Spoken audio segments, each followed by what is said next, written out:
एक नजर देखना जी कल का क्या डिस्कशन चल रही थी। रजिस्टर खोला था, क्या बना रहे थे जी? बट ऑनलाइन स्टूडेंट्स, आवाज़ सब मेरी ठीक आ रही है? अस्सलाम वालेकुम।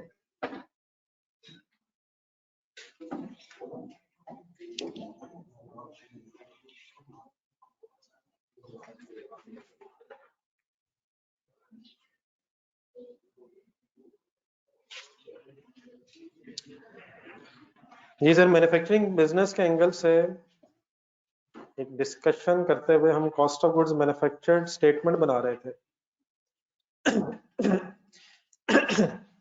इस स्टेटमेंट का ऑब्जेक्टिव ये है कि हम ये कैलकुलेट करना चाह रहे हैं कि जो गुड्स मैन्युफैक्चर हुई हैं उनको बनाने में कितनी कॉस्ट इंकर हुई है।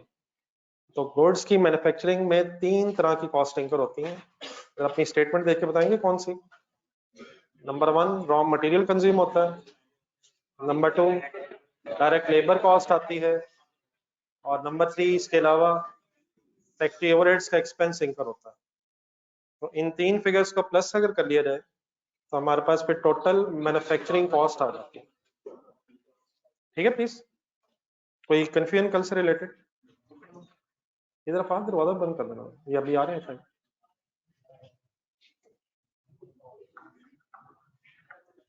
चलिए तो मैं 1 मिनट जरा वेट कर रहा हूँ, शायद अभी कुछ आ रहे हैं लोग।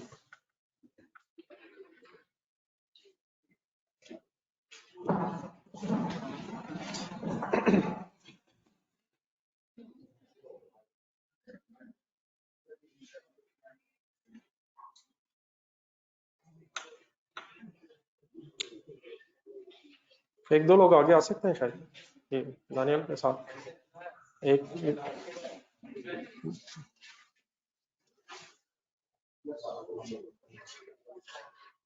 नहीं, आगे आ जाए, दो इधर आ जाए पहले।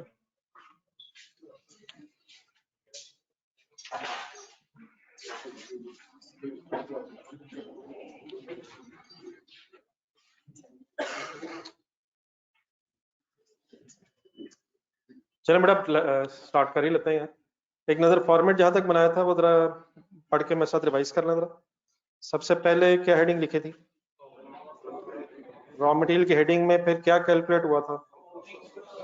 नहीं, रॉ मटेरियल कंज्यूम कैलकुलेट हुआ था इन फिगर्स की बेस पे। Opening stock plus purchases minus closing stock of raw material. जब रॉ मटेरियल कंज्यूम की फिगर आ जाती है, which can also be called as direct material consume, तो फिर आप डायरेक्ट लेबर ऐड कर लेंगे। डायरेक्ट लेबर को प्लस करके जो फिगर आएगी उसे प्राइम कॉस्ट कहते हैं। और डायरेक्ट लेबर और डायरेक्ट मटेरियल के अलावा जो फैक्ट्री में एक्सपेंसेस होते हैं उन्हें कंबाइंड नाम दे दिया हमने फैक्ट्री ओवरहेड्स का, और फैक्ट्री ओवरहेड्स की फिर हमने एक लिस्ट बनाई थी। ठीक है। देन सर अभी हमने ये जो 13 लाख रुपीस कैलकुलेट किए हैं, ये था, ये फिगर जो आई है इसका हमने नाम रखा है टोटल मैन्युफैक्चरिंग कॉस्ट। ऑल्टरनेटिवली दो नाम और भी हैं, लेकिन कॉमनली जो यूज वर्ड है that is total manufacturing cost. लेकिन अभी हमने फाइनल इसे करना है, cost of goods manufactured statement यहाँ से कंप्लीट करनी है। तो इसमें दो एडजस्टमेंट्स फिर और होती हैं, अभी आपको उसको लिखने की जल्दी ना कीजिएगा, उसको जरा अपने अंडरस्टैंड मेरे साथ करना है कि वो एडजस्टमेंट क्या है, क्यों हो रही है। जब आप total manufacturing cost find out कर लेंगे तो मुझे जरा पहले लिखने दीजिएगा। तो देन फिर आपने दो फिगर्स ढूंढनी होती हैं cost of goods manufactured statement complete करने के लिए। Number 1 opening work in process,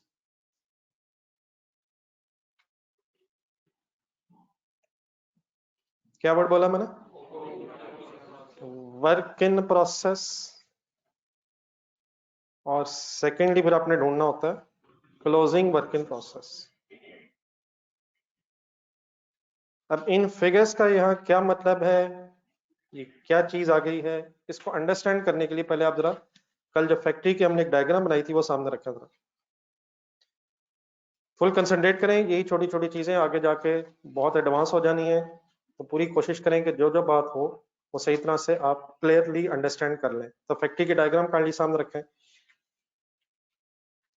सबसे पहले तो बेटा हमने कल एक रॉ मटेरियल स्टोर रूम बनाया था। इस रॉ मटेरियल स्टोर रूम में ओपनिंग रॉ मटेरियल और क्लोजिंग रॉ मटेरियल हो सकता है। पिछले पीरियड के एंड में जो रॉ मटेरियल पड़ा होगा वो नेक्स्ट अकाउंटिंग पीरियड में ओपनिंग रॉ मटेरियल, और जो हमारे करंट अकाउंटिंग पीरियड के एंड पे पड़ा होगा वो फिर क्लोजिंग रॉ मटेरियल।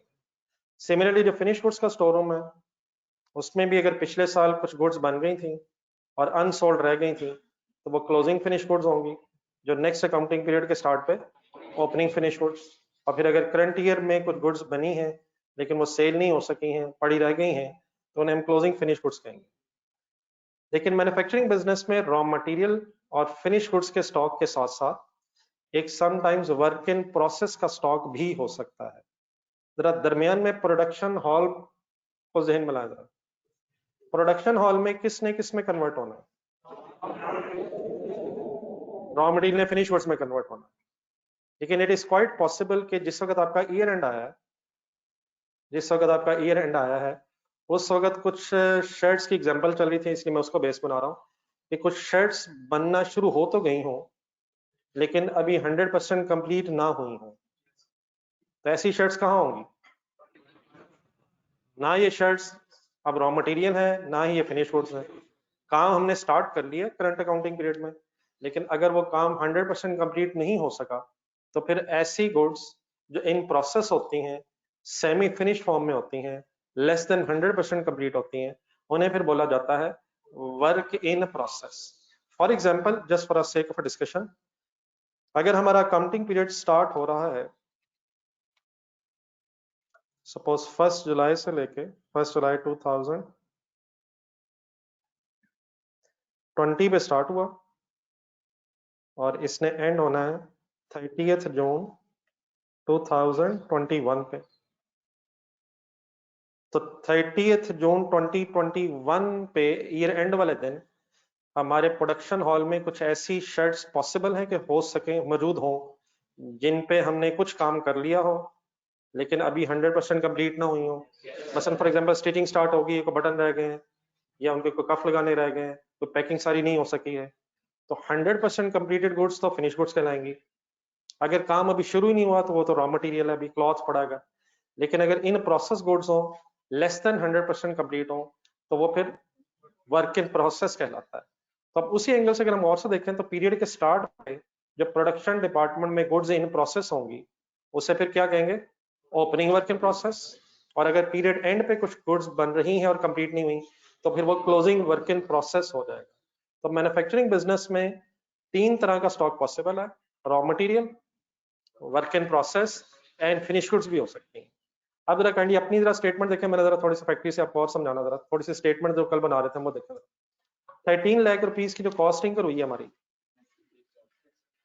अब इस कॉस्ट में हमने किस किस चीज को पूरा किया होगा? अपनी जरा एक फैक्ट्री समझे जरा। नहीं जस्ट अ मिनट, नहीं वो तो हमने बेटा प्लस तो कर लिया ना, हमने रॉ मटेरियल कॉस्ट ले ली है, लेबर कॉस्ट ले ली है, फैक्ट्री ओवरहेड्स ले लिए हैं। ड्यूरिंग द पीरियड जितनी हमारी कॉस्ट इंकर हुई है फैक्ट्री में वो हमने लिस्ट डाउन कर ली हुई है, ये तो आई होप सबको याद होगा। मटेरियल, डायरेक्ट मटेरियल और डायरेक्ट लेबर को हमने अलग स्पेसिफाई कर लिया है। उसके अलावा फैक्ट्री में जो भी एक्सपेंस था उसे हमने फैक्ट्री ओवरहेड्स में लिस्ट डाउन करके टोटल कर लिया। 13 lakh rupees is a total manufacturing cost जो हमारे सपोज इस पीरियड में इंकर हुई है। क्वेश्चन अब मैं जो नेक्स्ट रेज कर रहा हूँ ये है कि ये जो 13 लाख रुपीस की कॉस्ट है ये किन चीजों को बनाने पे इंकर हुई होगी? नहीं बिल्कुल सही आप कह रहे हैं, फिनिश गुड्स का, लेकिन कौन से फिनिश गुड्स? वो जरा एक मिनट मैं जरा स्टार्ट कर लूंगा। यकीनन ये खर्चा फिनिश गुड्स को बनाने पे इंकर हुआ है, लेकिन अगर डेप्थ में सोचें तो कौन सी फिनिश गुड्स, वो मैं जरा स्टार्ट करता हूँ। लेट्स अज्यूम कि हमारी इस फैक्ट्री में पीरियड के स्टार्ट पे कुछ गुड्स बन रही थी, तो मोस्ट लॉजिकली क्या सबसे पहले हमने उन्हीं फिनिश गुड्स को कंप्लीट किया होगा जिस पे हमने कुछ काम पिछले पीरियड में किया था, या उनको हमने छोड़ दिया होगा और नया क्लॉथ मंगवा के शर्ट्स बनानी शुरू कर दी होंगी? इट इज क्वाइट पॉसिबल अगर हमें एग्जामिनर कहे, वरना most logically what should be the most logical sequence of production, सबसे पहले हमने पिछले पीरियड में जो गुड्स स्टार्ट की थी वो अगर कंप्लीट नहीं हुई होंगी तो करंट ईयर में उन्हीं पे फर्दर खर्चा करके हमने कंप्लीट किया होगा। देन ड्यूरिंग द ईयर हो सकता है कुछ हमने और रॉ मटेरियल मंगवाया हो और उस रॉ मटेरियल को हमने during the year he start करके 100% कंप्लीट भी कर लिया हो, पॉसिबल है। लेकिन थर्डली वो ऐसी गुड्स भी हो सकती हैं कि ईयर एंड पे हमने उनका रॉ मटेरियल मंगवा के काम शुरू कर दिया था लेकिन वो शायद 100% कंप्लीट ना हो सकेंगे। तो 3 तरह की चीजें हो सकती हैं। नंबर 1, ओपनिंग रॉ मटेरियल को हमने 100% कंप्लीट किया होगा। नंबर 2, कुछ गुड्स ऐसी भी होंगी जिनको हमने इसी पीरियड में स्टार्ट किया होगा और इसी पीरियड में कंप्लीट कर लिया होगा। और थर्डली, कुछ गुड्स ऐसी भी हो सकती हैं जिन्हें हमने ड्यूरिंग द पीरियड स्टार्ट तो कर लिया हो लेकिन अभी उन्हें 100% कंप्लीट ना किया हो। तो ऐसी गुड्स जिन्हें हमने इस पीरियड में स्टार्ट कर लिया होगा लेकिन अभी 100% कंप्लीट नहीं किया होगा, उन गुड्स को फिर ईयर एंड पे हम क्या कह रहे होंगे? Closing work in process. और वो फिर नेक्स्ट अकाउंटिंग पीरियड में गुड्स क्या कहलाएंगे? Opening work in process. तो सबसे पहले अब 13 लाख रुपया जरा दोबारा देखें गौर से। इस 13 लाख रुपए में किस किस का खर्चा होगा? उन गुड्स का रिमेनिंग खर्चा जिन्हें हमने पिछले पीरियड में स्टार्ट किया था। रिमेनिंग खर्चा है सारा खर्चा? उन गुड्स का रिमेनिंग एक्सपेंस जिन्हें हमने पिछले पीरियड में स्टार्ट किया था वो इस 13 लाख में होना चाहिए। नंबर 2, उन गुड्स का 100% एक्सपेंस जिन्हें हमने इसी पीरियड में स्टार्ट किया होगा और इसी पीरियड में कंप्लीट किया होगा। और नंबर 3, उन गुड्स का उतना एक्सपेंस जितना हमने इंकर किया होगा जिन्हें हम 100% कंप्लीट नहीं कर पाए होंगे। तो सबसे पहले इस तरह करें, आपने जहां ये 13 लाख रुपए मेरे साथ लिखे हैं उसके नीचे जरा गिन के 1 2 3 4 लाइनें छोड़ दें। गिन के जरा 4 लाइनें छोड़ दें और 4 लाइनें छोड़ के 13 लाख में लॉजिकली किन किन गुड्स का कितना कितना एक्सपेंस आ रहा होगा ये काइंडली जरा थोड़ा सा एक्सप्लेन कर लें जरा पॉइंट वाइज। 4 लाइनें छोड़ के 13 लाख रुपीस को जरा आइडेंटिफाई करके सर्कल से लगा के जरा पहले जो मैंने अभी आपके सामने बोला उसको अपने पास नोट भी कर लें ताकि अगर कोई क्लैरिटी चाहिए तो पहले उसी में हम फर्दर अपने आप को क्लियर करना जरा। This amount should include, start करें लिखना जरा। किस अमाउंट की बात कर रहा हूं?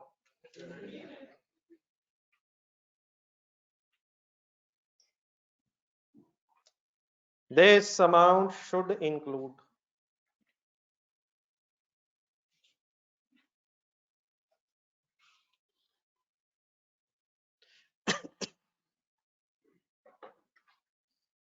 number 1, a remaining cost of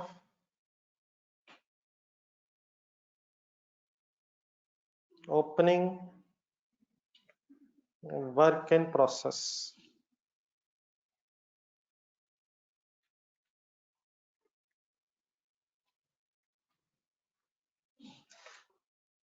hundred % consideration से रिक्वायर्ड होती है कॉस्ट की क्लास में। रिमेनिंग कॉस्ट ऑफ, क्या मतलब रिमेनिंग कॉस्ट ऑफ? अगर फॉर एग्जांपल पिछले पीरियड में 60% कॉस्ट इंकर हो गई थी तो रिमेनिंग कॉस्ट का मतलब 40% फिर और इंकर होके उन गुड्स को हमने कंप्लीट किया हो। 60% या 40%? अगर पिछले पीरियड में 30% काम हुआ था तो रिमेनिंग कॉस्ट आ रही होगी इसमें ओपनिंग वर्क इन प्रोसेस से रिलेटेड ताकि उन्हें हम कंप्लीट कर लें। डन है सर? सही वर्ड समझ आ गए? Number 2, 100% cost of those goods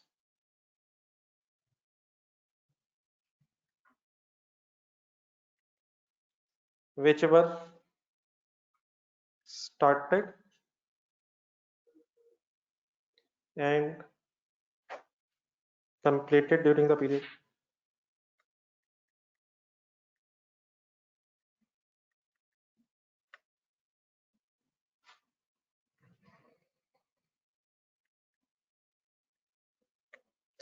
Jin goods को हमने इसी पीरियड में स्टार्ट किया होगा और इसी पीरियड में कंप्लीट किया होगा तो उनका 100% मटेरियल भी, उनका 100% लेबर का खर्चा भी और ओवरहेड्स इसी 13 लाख रुपीस में शामिल होंगे। सब ओके है सर? कुछ और भी इसमें हो सकता है? कुछ आप हेल्प करेंगे? क्या हो सकता है? अपने वर्ड्स में बताएं, इंग्लिश में लिख लेंगे, वो इशू नहीं है। और क्या हो सकता है? कुछ और भी ऐसी गुड्स हो सकती हैं जिन्हें स्टार्ट कर लिया हो लेकिन कंप्लीट ना किया हो तो उनका फिर उतना एक्सपेंस इसमें आ रहा होगा जितना इंकर हुआ है या जितना अभी इंकर होना है। तो लेट्स से अगर 60% काम हो गया इस पीरियड में तो फिर 60% कॉस्ट आ रही होगी। 40% काम हुआ है तो बाकी कब आएगा? नेक्स्ट अकाउंटिंग पीरियड में आएगा। तो number 3, proportionate cost of, proportionate का मतलब percentage cost of,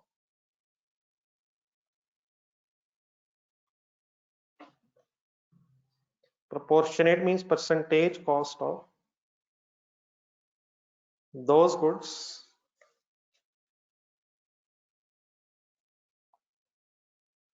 which were started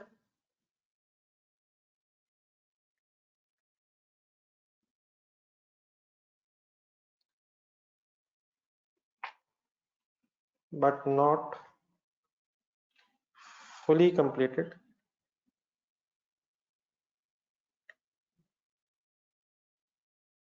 during the period.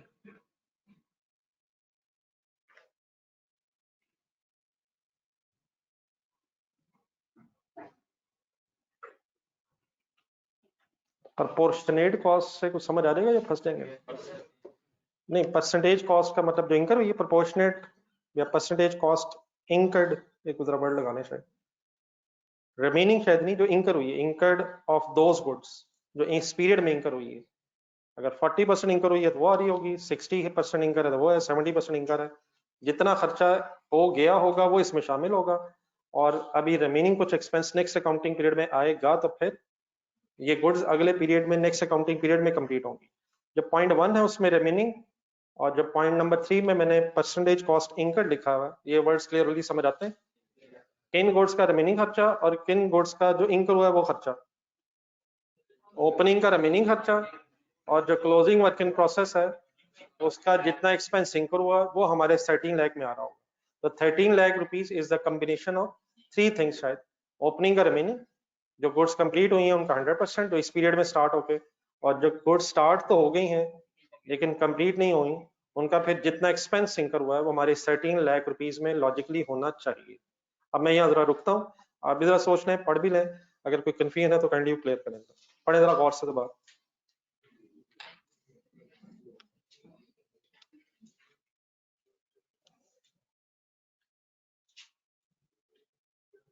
कि जो बेटा गुड्स आपने इस पीरियड में स्टार्ट किए हैं उनपे अगर फॉर एग्जांपल 60% कॉस्ट इंकर हुई है तो वो 60% कॉस्ट इस 13 लाख में आ रही होगी। तो ये प्रोपोर्शनेट कॉस्ट इंकर्ड का मतलब जितनी परसेंटेज कॉस्ट इंकर हुई है वो इस 13 लाख रुपीज में आ रही होगी, और उसकी जो भी परसेंटेज है वो डिपेंड करेगा कि हमें क्वेश्चन में कितना बताया हुआ। अगर 30% काम हुआ तो वो आ रहा होगा, 40%, 60%, 90%। वर्क इन प्रोसेस होता क्या है? Less than 100% completed. अगर 1% काम भी रहता है तो क्या वर्क इन प्रोसेस है?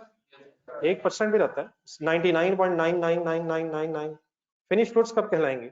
जब 100% काम होगा। तो अगर कुछ भी रहता है, कोई 1-8% काम भी रह गया तो वर्क इन प्रोसेस है। तो वर्क इन प्रोसेस की स्टेज ऑफ कंप्लीशन डिफरेंट हो सकती है। हो सकता है 10% काम हुआ हो, 90% रहता हो सकता है 95% काम हो गया हो, 5% रहता है। कुछ भी अगर काम हुआ है तो गुड्स वर्क इन प्रोसेस कहलाएंगी। पीरियड के स्टार्ट पे अगर ऐसी गुड्स हैं तो ओपनिंग वर्क इन प्रोसेस कहलाएंगी, और अगर पीरियड के एंड पे ऐसी गुड्स हैं तो ये क्लोजिंग वर्क इन प्रोसेस कहलाएगा। फैक्ट्री ज़हन में लाएं जरा, फैक्ट्री में ये वर्क इन प्रोसेस कहाँ होगा? प्रोडक्शन हॉल में मशीनों पे लगी होंगी ऐसी शर्ट्स, या अभी पैकिंग स्टेज में है या स्टेरिंग स्टेज पे है। रॉ मटेरियल अपने स्टोर रूम में होगा, फिनिश गुड्स अपने स्टोर रूम में, लेकिन वर्क इन प्रोसेस अगर है तो प्रोडक्शन डिपार्टमेंट में अभी काम जारी है। अकाउंटिंग क्योंकि हम एक अकाउंटिंग पीरियड के एंगल से करते हैं तो ईयर एंड पे हो सकता है कि अभी गुड्स कुछ ऐसी इन प्रोसेस हो जिन पे 100% काम ना हो सका हो। ठीक है बेटा, ये पॉइंट नंबर 3 अब क्लियर हो गया सबको? जी कोई एनी अदर क्वेश्चन? मेरे सामने जो हजरात बैठे जी सर।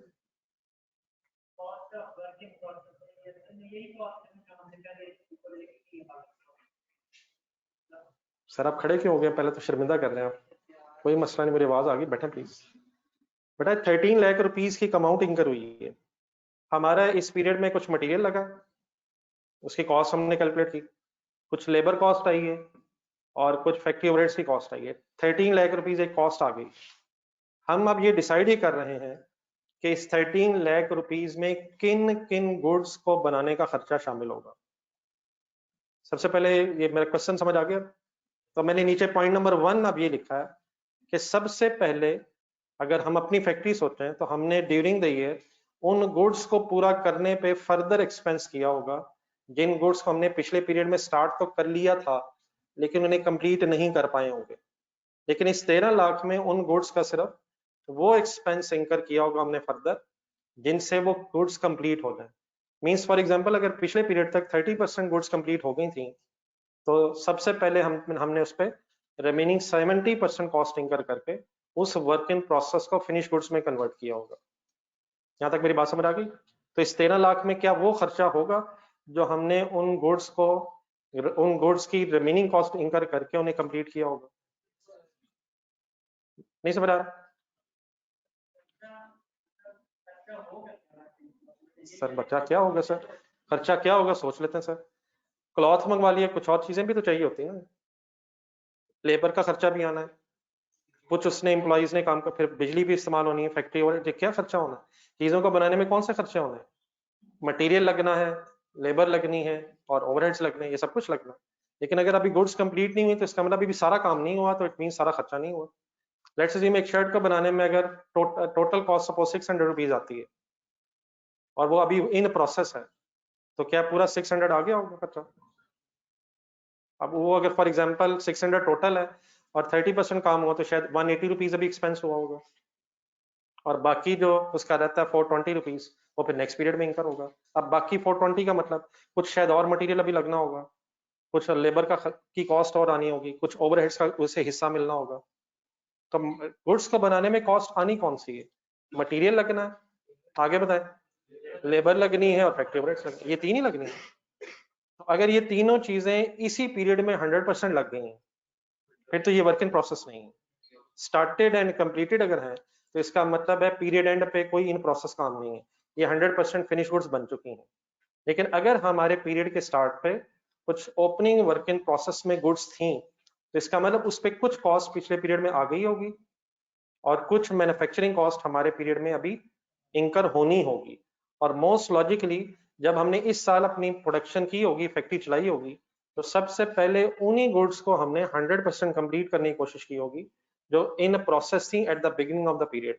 देयरफॉर इस 13 लाख रुपए में सबसे पहले उन गुड्स का रिमेनिंग एक्सपेंस आ रहा होगा जिससे हमने इस पीरियड में कंप्लीट किया होगा। अब क्लियर प्लीज? पॉइंट 1 जरा पढ़ें जी सारे, क्या लिखा है मैंने? अच्छा, यहाँ मैंने एक क्वेश्चन भी पूछना, आपने लिखा हुआ मैंने रिमेनिंग कॉस्ट ऑफ, अब मैंने ओपनिंग वर्क इन प्रोसेस बड़ा वर्ड तो लिखा है, लेकिन क्या इस रिमेनिंग कॉस्ट के इंकर होने से फिर ये opening work in process finish goods में कन्वर्ट हो गया होगा? ओपनिंग कब होगा? जब पीरियड का स्टार्ट है। अगर रिमेनिंग कॉस्ट इंकर हो गई होगी तो सबसे पहले इन्हीं गुड्स को हमने फिनिश करके फिनिश गुड्स स्टोर रूम में भेजा होगा। अब वर्ड्स क्लियर है प्लीज? देन फिर अगर टाइम बचा होगा इस साल तो हमने क्या किया होगा? हमने रॉ मटेरियल स्टोर रूम से और प्रोडक्शन हॉल में मटेरियल मंगवाया होगा, फिर उन पे काम करने की कोशिश की होगी, और अगर इस साल टाइम मिला होगा और वो कंप्लीट हो गई होंगी तो वो प्रोडक्शन हॉल से फिनिश गुड्स में चली गई होंगी। इट मींस उनका रॉ मटेरियल इसी पीरियड में आया और उस पे इसी पीरियड में काम होके हमने फिनिश गुड्स कंप्लीट कर ली। तो क्या उनका टोटल मटेरियल लेबर ओवरहेड्स का एक्सपेंस 13 लाख रुपीस में होगा? और नंबर 3 फिर हो सकता है ईयर एंड पे कुछ ऐसी गुड्स बन रही हो जिनका रॉ मटेरियल हमने इस पीरियड में मंगवा तो लिया था लेकिन अभी 100% काम पूरा ना होने की वजह से वो गुड्स अभी फिनिश गुड्स स्टोर रूम में ट्रांसफर नहीं हो सकी होंगी। तो उन गुड्स का, उन शर्ट्स का उतना काम जितना हमने इस पीरियड में कर लिया होगा उससे रिलेटेड जो मटेरियल लेबर ओवरहेड्स का एक्सपेंस है बस वो उन्हें एलोकेट होना चाहिए। और फिलहाल इस 13 लाख में सिर्फ वो कॉस्ट होगी जो उन गुड्स को कंप्लीट करने में, जितनी भी वो कंप्लीट है, इस पीरियड में कॉस्ट इंकर हुई होगी। और इन गुड्स का जो रिमेनिंग एक्सपेंस है वो फिर नेक्स्ट अकाउंटिंग पीरियड में इंकर होगा तो ये फिनिश गुड्स बनेंगी। ये पॉइंट नंबर 3 को मैं जरा एक्सप्लेन कर रहा हूँ।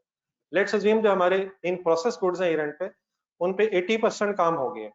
अब जरा हेल्प मेरी कर दीजिएगा जरा, क्या वो 80% कॉस्ट इस 13 लाख में होगी या 20%? क्या वो 80% कॉस्ट जो इस पीरियड में हमने इंकर की होगी वो इस 13 लाख में शामिल होगी या जो रिमेनिंग 20% इंकर होनी है? और रिमेनिंग 20% कब इंकर होगी? जब नेक्स्ट अकाउंटिंग पीरियड आएगा फिर ये ओपनिंग वर्क इन प्रोसेस होगा, वही जिसे हम इस वक्त क्लोजिंग कर रहे हैं। तो नेक्स्ट अकाउंटिंग पीरियड में 80% काम पिछले पीरियड में, हम कहेंगे कि नेक्स्ट अकाउंटिंग पीरियड के एंगल से कि 80% काम हो गया था और फिर लॉजिकली हमने और 20% एक्सपेंस इंकर करके इसे नेक्स्ट अकाउंटिंग पीरियड में कंप्लीट करना होगा। अब आई होप क्लियर हो गया प्लीज साहब। अब ये सब कुछ बेटा हमने इसलिए सोचा क्योंकि हम फाइंड आउट ये करने लगे हैं कि what is the cost of goods manufactured. हमने टोटल मैन्युफैक्चरिंग कॉस्ट तो फाइंड आउट कर ली है, लेकिन हम देखना ये चाहते हैं, अब मेरे वर्ड प्लीज गौर से सुने, जो वर्किंग नेक्स्ट होनी है वो फिर आपने करवानी है। हम अभी स्टेटमेंट में कैलकुलेट करना चाहते हैं कि जो during the period finish goods बनाई गई हैं, cost of goods manufactured. Goods manufactured का मतलब जो फिनिश गुड्स बनी हैं ड्यूरिंग द पीरियड, उनको बनाने में कितनी कॉस्ट आई है। स्टेटमेंट की ट्रांसलेशन ठीक है, कॉस्ट ऑफ गुड्स मैन्युफैक्चर्ड क्या बनाना हमने, तो फिनिश गुड्स जो हमारे पीरियड में बनी है उनको बनाने में कितनी कॉस्ट आई है, ये हम स्टेटमेंट में कैलकुलेट करना चाह रहे हैं। 13 लाख पे अब जरा दोबारा गौर करें जरा, इसमें 3 तरह की कॉस्ट शामिल है। सब ओके है सर? अब ओपनिंग वर्क इन प्रोसेस क्या होता है, ऐसी गुड्स जो पिछले साल शुरू की हों लेकिन पिछले साल के एंड तक कंप्लीट ना हुई। मुसलसल गौर से आप बोर्ड में भी देखना है, मेरी बातें भी सुननी है और लिखना प्लीज नहीं। लेट्स अज्यूम अगर मैं आपके सामने लिखूं ओपनिंग वर्क इन प्रोसेस और उसके सामने सपोज 15,000 रुपीज लिखूं, opening work in process 15,000 rupees, तो इसका मीनिंग क्या होगा कि साल के शुरू तक जो गुड्स बन रही थी उन पे 15,000 रुपए का खर्चा हो चुका था। क्या आपको पता है ये ओपनिंग वर्क इन प्रोसेस पिछले पीरियड में क्लोजिंग होगा, यही ओपनिंग पिछले पीरियड में क्लोजिंग वर्क इन प्रोसेस होगा। तो ये 15,000 रुपीज का एक्सपेंस कब तक इंकर हुआ होगा, पिछले अकाउंटिंग पीरियड के एंड तक हुआ होगा। मैंने उसको आपके सामने ओपनिंग वर्क इन प्रोसेस के तौर पे अपने पीरियड में लिख लिया। क्या इस 15,000 के एक्सपेंस से ये गुड्स पिछले पीरियड में 100% कंप्लीट हो गई थी? Let's for the sake of a discussion इस 15,000 रुपीज की कॉस्ट से ये गुड्स 40% कंप्लीट हुई थी। अब 13 लाख ढूंढे जो इससे ऊपर लिखा हुआ, क्या उस 13 लाख में इन गुड्स का रिमेनिंग 60% आ रहा होगा या 40% आ रहा होगा सर? क्या अजीब बातें हुई जा रही है। 15,000 रुपीज किस पीरियड से किस पीरियड में आ रहा है, तो पिछले पीरियड में अगर 40% कॉस्ट इंकर हुई थी तो 15,000 रुपीज उसकी कॉस्ट है, परसेंटेज में 40% और सपोज 15,000 रुपीज थे। अब 13 लाख में इन गुड्स का 100% एक्सपेंस नहीं होगा, रिमेनिंग होगा। क्या ये ओपनिंग वर्क इन प्रोसेस वाली गुड्स हमारे करंट पीरियड में 100% कंप्लीट हो गई होंगी? कितने परसेंट काम किस पीरियड में, कितने परसेंट किस पीरियड में, तो 13 लाख में रिमेनिंग 60% कॉस्ट आ रही होगी और मैं नीचे 15,000 जब ऐड करूंगा तो क्या इन गुड्स की फिर 100% कॉस्ट कैलकुलेट हो जाएगी? ऐड करूंगा या लेस करूंगा? यार ये 15,000 तो 13 लाख में भी आ रहा होगा। आपने फुल कंसंट्रेट करना प्लीज, सिंपल सी वर्किंग एंड में हो जानी है लेकिन प्लीज लॉजिकली क्लियर करें। मेरा तो ख्याल है 15,000 रुपया 13 लाख में भी आ रहा है। 13 लाख का ब्रेकअप पड़े नीचे, पॉइंट 1 इस 13 लाख में remaining, and for the sake of discussion अगर 40% काम 15,000 से है तो रिमेनिंग मींस 60% काम। क्या ये ओपनिंग वर्क इन प्रोसेस हमारे पीरियड में कंप्लीट हुआ होगा फिनिश गुड्स में? तो क्या ये हमारे पीरियड की गुड्स मैन्युफैक्चर्ड है? लेकिन डेफिनेटली ये स्टार्ट कब हुई, लेकिन ये कंप्लीट कब हुई? क्या इन गुड्स का 100% expense current year cost of goods manufactured statement में आना चाहिए? क्या ये गुड्स हमारे पीरियड में फिनिश गुड्स में कन्वर्ट हुई हैं? तो क्या करंट पीरियड में cost of goods manufactured statement बनाते हुए इन गुड्स का 100% एक्सपेंस हमारी स्टेटमेंट में आनी चाहिए। 100% गुड्स कब कंप्लीट हुई हैं? हमारे पीरियड में, तो देयरफॉर इनका 100% एक्सपेंस हमारे पीरियड में ही कॉस्ट ऑफ गुड्स मैन्युफैक्चर्ड में आना चाहिए। हो सकता ना ना, एक मिनट है, क्या हो गया? क्या ये गुड्स पिछले पीरियड में कंप्लीट हुई हैं या हमारे पीरियड में? हमें क्या पता?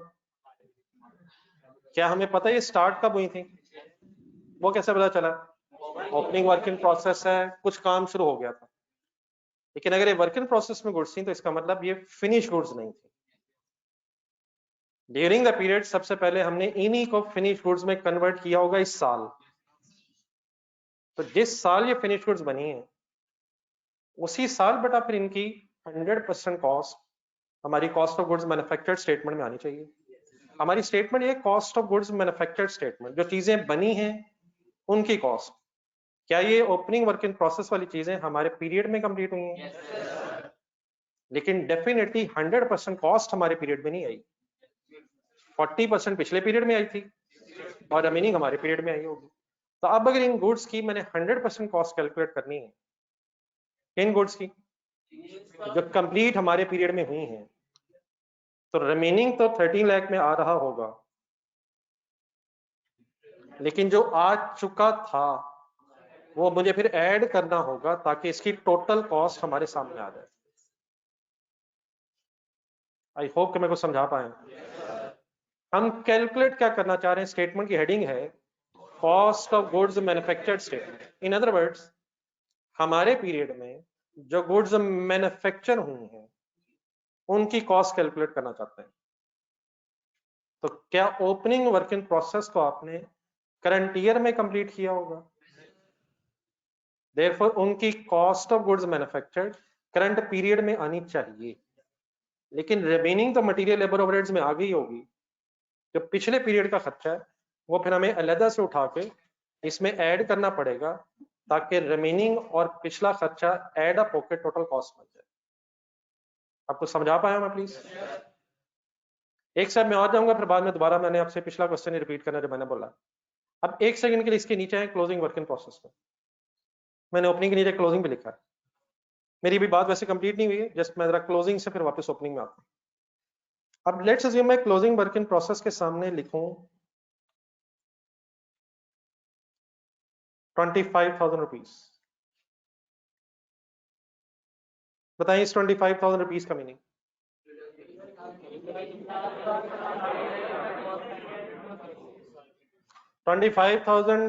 क्लोजिंग वर्क इन प्रोसेस के सामने लिखने का मीनिंग ये है कि 25,000 रुपीज की कॉस्ट इंकर हो चुकी है।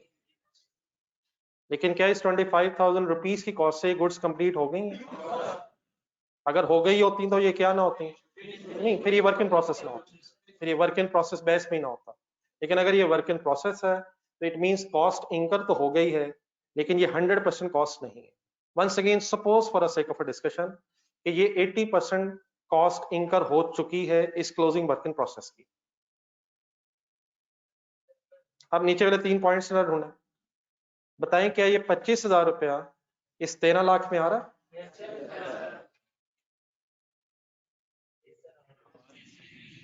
कि 13 लाख रुपया हमारे 13 लाख रुपए में 25,000 रुपया आ रहा है। लेकिन क्या इस 25,000 रुपीज से ये गुड्स कंप्लीट हो गई हैं? तो कॉस्ट तो इंकर हो गई है, लेकिन इस 25,000 से गुड्स 100% अभी कंप्लीट नहीं हुई।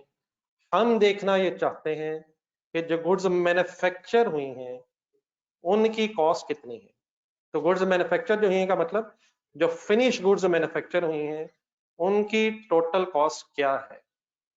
तो क्या इस 25,000 को दोबारा बल्कि क्लियर कर लें, क्या ये 25,000 13 लाख में है? लेकिन कॉस्ट ऑफ गुड्स मैन्युफैक्चर्ड में इसलिए नहीं होना चाहिए क्योंकि इस 25,000 से गुड्स अभी 100% मैन्युफैक्चर नहीं हुए। इस 25,000 को किस साल किस में ऐड होना चाहिए? एक सेकंड के लिए जरा नेक्स्ट ईयर विजुलाइज करते हैं, just for a sake of discussion.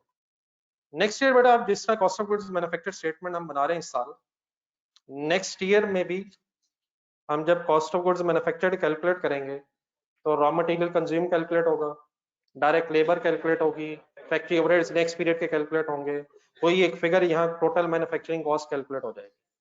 क्या नेक्स्ट पीरियड की टोटल मैन्युफैक्चरिंग कॉस्ट में ओपनिंग वर्क इन प्रोसेस का रिमेनिंग एक्सपेंस आ रहा होगा? मेरे पूरे वर्ड सही गौर से सुने। क्या नेक्स्ट पीरियड की मैन्युफैक्चरिंग कॉस्ट में ओपनिंग वर्क इन प्रोसेस का रिमेनिंग एक्सपेंस आ रहा होगा? लेकिन उस रिमेनिंग में मुझे फिर क्या करना पड़ेगा? यही जो मैं क्लोजिंग कह रहा हूं, इससे मुझे नेक्स्ट ईयर में ओपनिंग वर्क इन प्रोसेस कहना है, WIP opening work in process, और इसके सामने क्या लिख रहा हूँ मैं? 25,000। और इसे किस में क्यों ऐड कर रहा हूँ? मैन्युफैक्चरिंग कॉस्ट में ऐड कर रहा हूँ ताकि नेक्स्ट पीरियड में जब ये गुड्स कंप्लीट हुई हैं तो उस वक्त इनकी 100% कॉस्ट कंप्लीट हो जाए। अब वापस आ जाए, क्या 13 लाख में ये 25,000 है?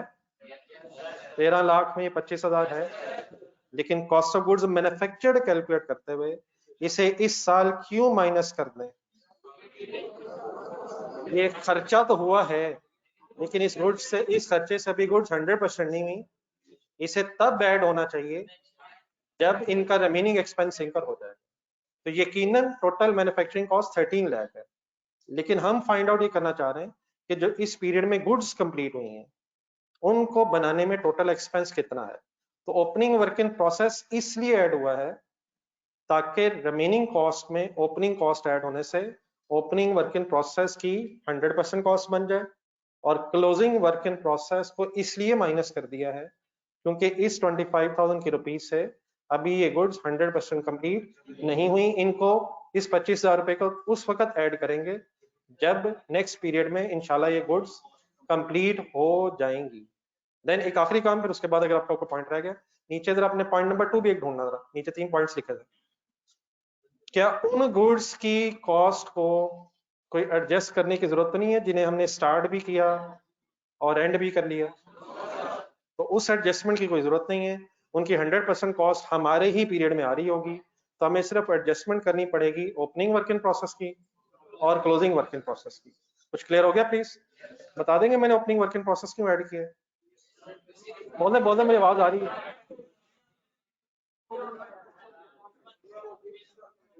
इसलिए बेटा मैंने ऐड किया, लेट मी रिपीट, क्योंकि ओपनिंग वर्क इन प्रोसेस हमारे पीरियड में फिनिश गुड्स में कन्वर्ट हुआ है, और हम ये देखना चाहते हैं फिनिश गुड्स में जब ये गुड्स कन्वर्ट हुई हैं तो इन पे टोटल कॉस्ट कितनी आई है।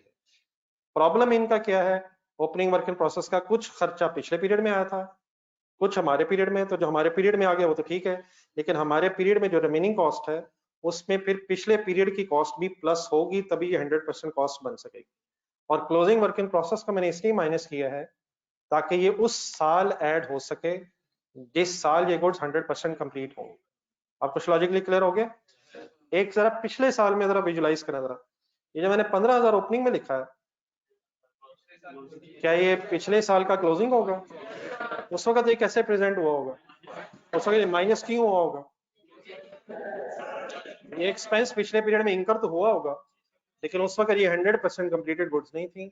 इन्हें तब ऐड करेंगे मैन्युफैक्चरिंग कॉस्ट में, कॉस्ट ऑफ गुड्स मैन्युफैक्चर्ड में, जब ये गुड्स कंप्लीट हो जाएंगे। आई होप कि मैं कुछ समझा सका हूँ।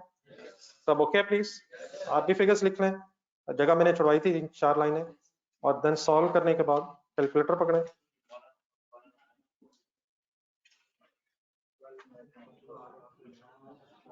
जी बड़ा ऑनलाइन स्टूडेंट्स, कुछ आप क्लियर हो गया?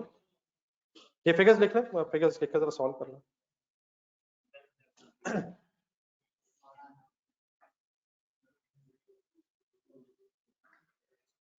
12,90,000 I think.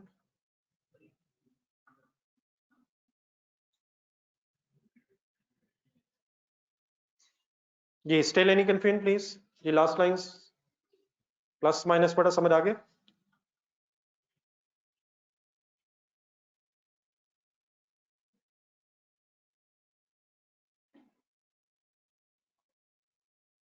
जी हमजा मैं 1 मिनट बात करता हूँ जो आपने कहा।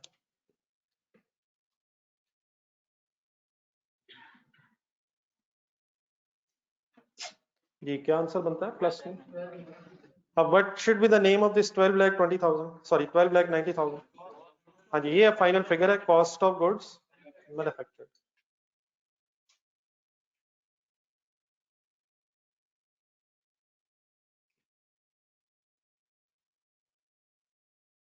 Any confusion in this plus minus?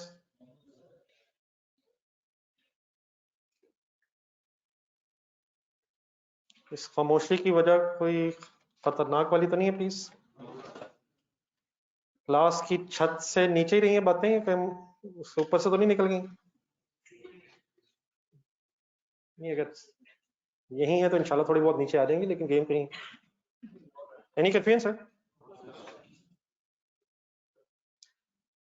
चले यहाँ तक नोट करें, फिर मेरे सामने एक क्वेश्चन है, वो आपके सामने मैंने रखना जरा।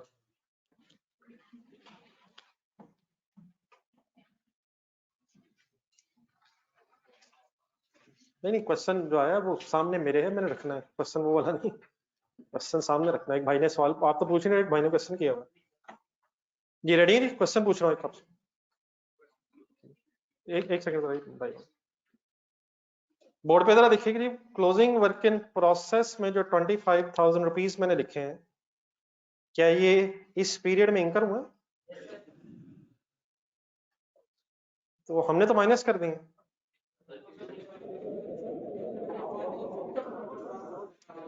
क्वेश्चन ये है कि ये इंकर हुए हैं, ठीक है, माइनस तो कर दिए हैं, लेकिन ये कहाँ गए इस साल? नहीं, नेक्स्ट ईयर तो ठीक है बेटा, इस साल आप कहाँ गए?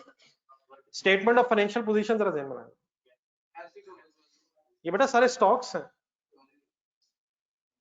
हमारे इस पीरियड का जो एक्सपेंस हुआ ना गुड्स को बनाने में, वो तो है 12,90,000, लेकिन statement of financial position, current assets, stock, manufacturing business जो होता है उसका रॉ मटेरियल का स्टॉक बच जाए, फिनिश गुड्स का स्टॉक बच जाए, या इवन वर्क इन प्रोसेस का स्टॉक बच जाए, क्या ये उसका एसेट है? रॉ मटेरियल अगर बचा हुआ है तो क्या उसका नेक्स्ट ईयर बेनिफिट मिलेगा आपको? फिनिश गुड्स अगर बन गई हैं, बिकी नहीं है, नेक्स्ट ईयर बिक के बेनिफिट्स देंगी। Work in process next year complete होगा, इंशाल्लाह उसको सेल करके बेनिफिट लेंगे। तो ये जो माइनस हम कर रहे हैं क्लोजिंग स्टॉक, ये स्टेटमेंट ऑफ फाइनेंशियल पोजीशन में फिलहाल आपके एसेट्स के तौर पे लिखा होगा, और यहाँ मैन्युफैक्चरिंग बिजनेस में सिर्फ एक स्टॉक नहीं होगा, रॉ मटेरियल का क्लोजिंग स्टॉक भी आएगा, वर्क इन प्रोसेस का भी आएगा, और फिनिश गुड्स का भी आएगा। ट्रेडिंग बिजनेस से मिलाएं, क्या उसका कोई स्टॉक बचा हो सकता है? क्या क्लोजिंग स्टॉक एसेट्स में आता है सर? तो स्टॉक बच जाए एसेट है। तो यहाँ लेकिन किस किस नेचर के स्टॉक्स बच सकते हैं? Raw material, work in process, finish goods. तो ये इस वक्त हम cost of goods manufactured statement बनाते हुए जो स्टॉक्स माइनस कर रहे हैं, ये फाइनली हमारी स्टेटमेंट ऑफ फाइनेंशियल पोजीशन में ईयर एंड पे नजर आएंगे। लेकिन नेक्स्ट ईयर जब ये गुड्स कंप्लीट हो जाएंगी, तो फिर वो स्टेटमेंट ऑफ फाइनेंशियल पोजीशन से हमारी फिगर 25,000 की ट्रांसफर हो जाएगी हमारी cost of goods manufactured statement में। तो इस साल कितना इंकर हुआ? 25,000, लेकिन उससे फिनिश गुड्स कंप्लीट नहीं हुई। तो फिलहाल जो इंकर हो गया है वो हमारे एसेट के तौर पे करंट एसेट्स में पड़ा होगा। मैं कुछ समझा पाया हूँ या और फंस गए? यकीनन नेक्स्ट पीरियड में तो कहाँ ऐड होना है? नहीं, मतलब cost of goods manufactured statement बनाते हुए मैन्युफैक्चरिंग कॉस्ट में ऐड होना ना, वो तो cost of goods manufactured okay है, ठीक है, लेकिन इस पीरियड में ये जो खर्चा हुआ उसे हमने कॉस्ट ऑफ गुड्स मैन्युफैक्चर्ड से निकाल दिया और उसे स्टेटमेंट ऑफ फाइनेंशियल पोजीशन में एसेट्स में लिखेंगे। ठीक है अंदर क्लियर हो गया? जी आप कुछ पूछो। इस साल का हमारा क्लोजिंग एक्चुअली कोई हमारा क्लोजिंग भी हो सकता है। अब बेटा बहुत रेयर चांस है, जब जो हमने कल बिजनेस स्टार्ट किया था क्लॉथ शर्ट्स, पूरा साल गुजर गया और वही शर्ट्स अभी भी बन रही हैं, किसी वजह से खुदा न खास्ती फैक्ट्री नहीं चली, तो चांस तो हो सकता है, अदरवाइज शायद एक्सेप्शनल सिचुएशन है, वो भी हो सकता है, उसमें भी नेट इफेक्ट शायद यही होगा। लेकिन अभी मेरा ख्याल एक छोटी सी नॉर्मल सिचुएशन, 365 दिन वही शर्ट्स ईयर एंड पे भी बन रही हैं। नहीं वो शर्ट्स शायद नहीं, हाँ अनलेस फैक्ट्री नहीं चली। हाँ जी बिल्कुल ठीक है, वही हो सकता है, लेकिन नॉर्मल सिचुएशन नहीं है। लेकिन इवन देन कोई इशू नहीं है। फॉर एग्जांपल आप एयरप्लेन्स की प्रोडक्शन कर रहे हैं और सपोज एक जहाज बनाते हुए 3 साल लग जाते हैं, तो फिर क्या हो रहा होगा? मैन्युफैक्चरिंग कॉस्ट जो इंकर हुई होगी उसमें सिर्फ उसी एयरप्लेन का रिमेनिंग कुछ और एक्सपेंस आ गया होगा जो आपने इंकर किए। फॉर एग्जांपल पहले साल आपने 10% एयरप्लेन बनाया, वो closing work in process, next year opening बन गए। नेक्स्ट ईयर आपने 30% काम और किया, तो वो 30 plus 10 closing work in process में 40 आ जाएगा। In other words cost of goods manufactured में भी जीरो होगा। जीरो क्यों होगा? अभी कंप्लीट ही नहीं है। अब 40% अगले साल ओपनिंग बना होगा, लेट्स अज्यूम 60% इंकर हो गया, तो अब closing work in process zero हो गया। 40 plus 60 cost of goods manufactured है। तो ये भी हो सकता है वही गुड्स इन प्रोसेस हो, लेकिन शायद जो हम एक आसान सी एग्जांपल ले रहे हैं उसमें ओपनिंग शर्ट्स पहले बनी, फिर कुछ और शर्ट्स बन रही हैं, कुछ कंप्लीट हो गई। Normal sequence of production 365 days of the year, unless of course factory नहीं चल सकी या आपकी चीजें ऐसी हैं जिन्हें बनाने में 1 साल से ज्यादा अरसा लग जाता है। Even then concept remain same, लेकिन उस केस में जो नीचे 3 मैंने पॉइंट्स लिखे हैं वो सारे एप्लीकेबल नहीं होंगे। नॉर्मल सिचुएशन में हमारी मैन्युफैक्चरिंग कॉस्ट में 3 तरह की कॉस्ट हो सकती है। ओपनिंग वर्क इन प्रोसेस की रिमेनिंग कॉस्ट, जो गुड्स स्टार्ट किए उनकी 100% कॉस्ट, और जो गुड्स एंड में शुरू की लेकिन कंप्लीट नहीं उनकी कॉस्ट। लेकिन अगर फॉर एग्जांपल आपको ओपनिंग ही बन रहा है, फिर ना पॉइंट नंबर 2 होगा ना पॉइंट नंबर 3 होगा, वो सिर्फ ओपनिंग की ही और रिमेनिंग होगी, और ये भी पॉसिबल है कि वो भी कंप्लीट ना होगी। तो even then plus minus remain same, लेकिन फिर वो तीनों पॉइंट शायद एप्लीकेबल नहीं हो। ठीक है, ये जो है फैक्ट्री वगैरह है, कोई कंस्ट्रक्शन कंपनी है उनकी और बिल्डिंग वगैरह। जी अब इसको बड़ा हम एक्सपेंड कर सकते हैं कि अगर कोई बिल्डिंग बन रही है तो बिल्डिंग बनाने में भी आपने FA1 में, अगर FA1 है जेन में, तो उसमें वो एक्सपेंडिचर्स एक वर्ड हम यूज करते थे, तो उसमें मटेरियल लेबर ओवरहेड्स है, और अगर वो इन प्रोसेस है। असल में थोड़ा सा वर्ड ये है कि यहाँ हम मैन्युफैक्चरिंग बिजनेस में उन गुड्स की बात करें जिन्हें हमने मैन्युफैक्चर करके बेचना है। अगर हम IAS 23 वगैरह के जेन में ला रहे हैं आप, तो उस वक्त बात करें वो शायद नॉन करंट एसेट पे बन रहा होता था। एक और वर्ड भी लगाते थे हम, कैपिटल वर्क इन प्रोग्रेस, लेकिन वो भी इन प्रोसेस होता था उसकी, लेकिन फिर डेप्रिसिएशन की शायद बहस कर रहे होते थे। इन्होंने सेल होना, ये है वर्क इन प्रोसेस मींस जो इन्वेंट्रीज इन प्रोसेस है for the purpose of sale. वो था मशीनरी या बिल्डिंग इन प्रोसेस है for the purpose of being use. तो उसी तरह का कॉन्सेप्ट है। कंपनी को ही हो तो उसका हाँ जी, उसका उसके लिए फ्री ही, अगर कोई कंस्ट्रक्शन कंपनी बिल्डिंग्स बना रही है और उसने वो बिल्डिंग्स बना के बेचनी है और उसकी बिल्डिंग्स इन प्रोसेस है, तो वो वर्क इन प्रोसेस है। तो सारा कॉन्सेप्ट शायद वही होगा, लेकिन ये हो सकता है कि जो बिल्डिंग आप बना रहे हैं उसे 1 साल से ज्यादा अरसा लग जाए, तो फिर वो हो सकता है वही बिल्डिंग ओपनिंग भी थी वही क्लोजिंग भी है। ठीक, लेकिन बहरहाल यहाँ हम बात करें इन्वेंट्रीज के एंगल से। अगर कैपिटल वर्क इन प्रोग्रेस को जहन में आ रहा है तो वो नॉन करंट एसेट था। यहाँ ये raw material work in process में जो शर्ट्स है इन्हें कंप्लीट करके बेचना है हमको, ये for the purpose of sale है।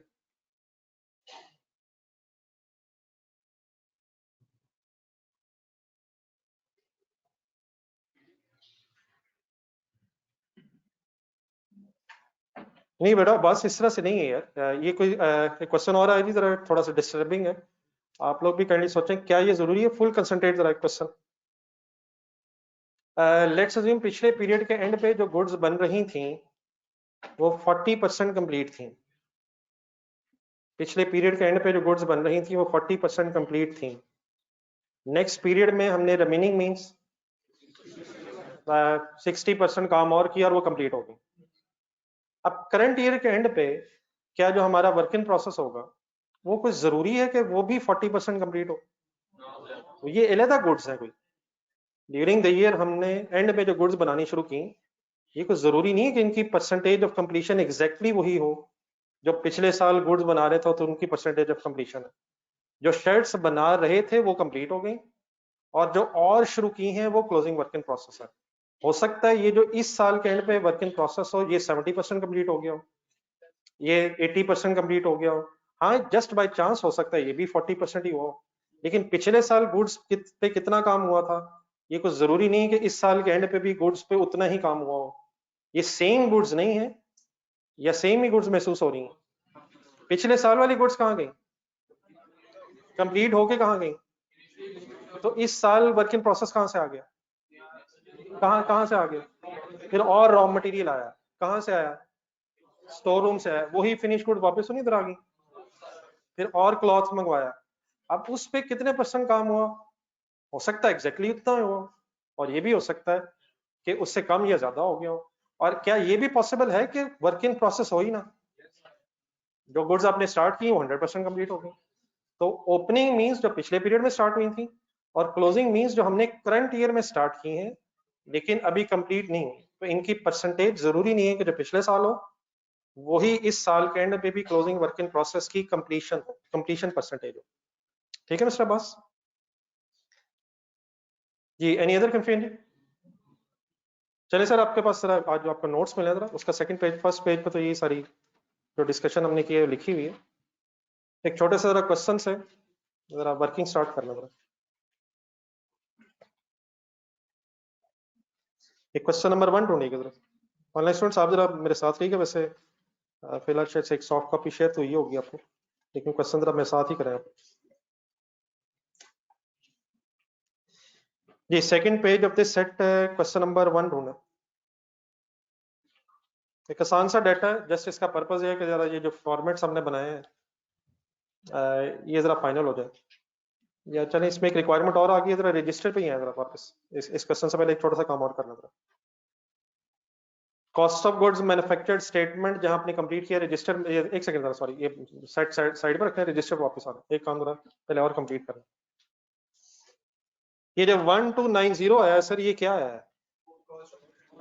ये आ गई cost of goods manufactured. Next एक हेडिंग लिखें जरा पहले रजिस्टर पे। ये क्वेश्चन नंबर 1 अभी करते हैं, जस्ट एक मिनट जरा। नेक्स्ट हेडिंग लिखें जहां भी आपके पास पेज पे रहेगा।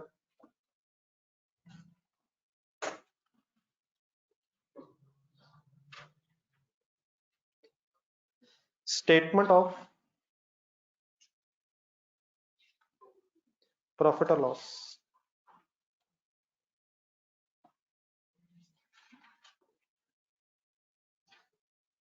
क्या मैन्युफैक्चरिंग बिजनेस में स्टेटमेंट ऑफ प्रॉफिट और लॉस बननी चाहिए? यार बन तो गई है यार, क्या हो गया अभी? ये क्या बनाया आपने? तो cost of goods manufactured statement यही होती है यार, प्रॉफिट और लॉस। वो कॉस्ट है, ये क्या है? क्या प्रॉफिट एंड लॉस स्टेटमेंट बननी चाहिए सर इन मैन्युफैक्चरिंग बिजनेस? क्यों? ताकि पता चले बिजनेस का प्रॉफिट हुआ है या लॉस हुआ। तो जो हमने बनाया वो तो सिर्फ अभी क्या बनाया, जो चीजें बनाई हैं उनका खर्चा इकट्ठा किया। तब क्या बनाने लगे?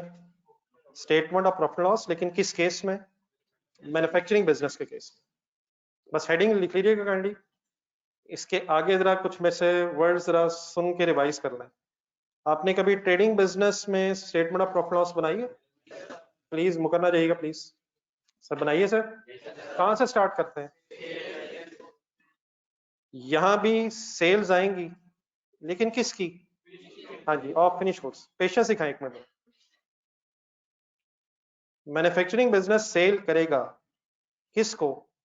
तो सेल ऑफ फिनिश गुड्स से स्टार्ट करेंगे। नेक्स्ट वर्ड्स क्या आने चाहिए? Cost of sales. Cost of sale के वर्ड्स का मीनिंग बताएं जरा। जो चीजें बेची हैं, सेल की हैं, उनकी कॉस्ट। तो इन अदर वर्ड्स क्या बेचा है? तो इसका कॉस्ट ऑफ सेल का भी यहाँ मतलब होगा जो फिनिश गुड्स बेची हैं उनकी कॉस्ट। जो फिनिश गुड्स बनाई हैं या बेची हैं? आपने अभी थोड़ी देर पहले क्या कैलकुलेट किया था? जो फिनिश गुड्स बनाई हैं उनकी कॉस्ट। अब हम कैलकुलेट करना चाहते हैं जो फिनिश गुड्स बिकी हैं उनकी कॉस्ट। तो इसका क्या वे होना चाहिए? सुने पहले एक minute please, patience please, please patience. वही तरीका होगा, लेकिन क्या?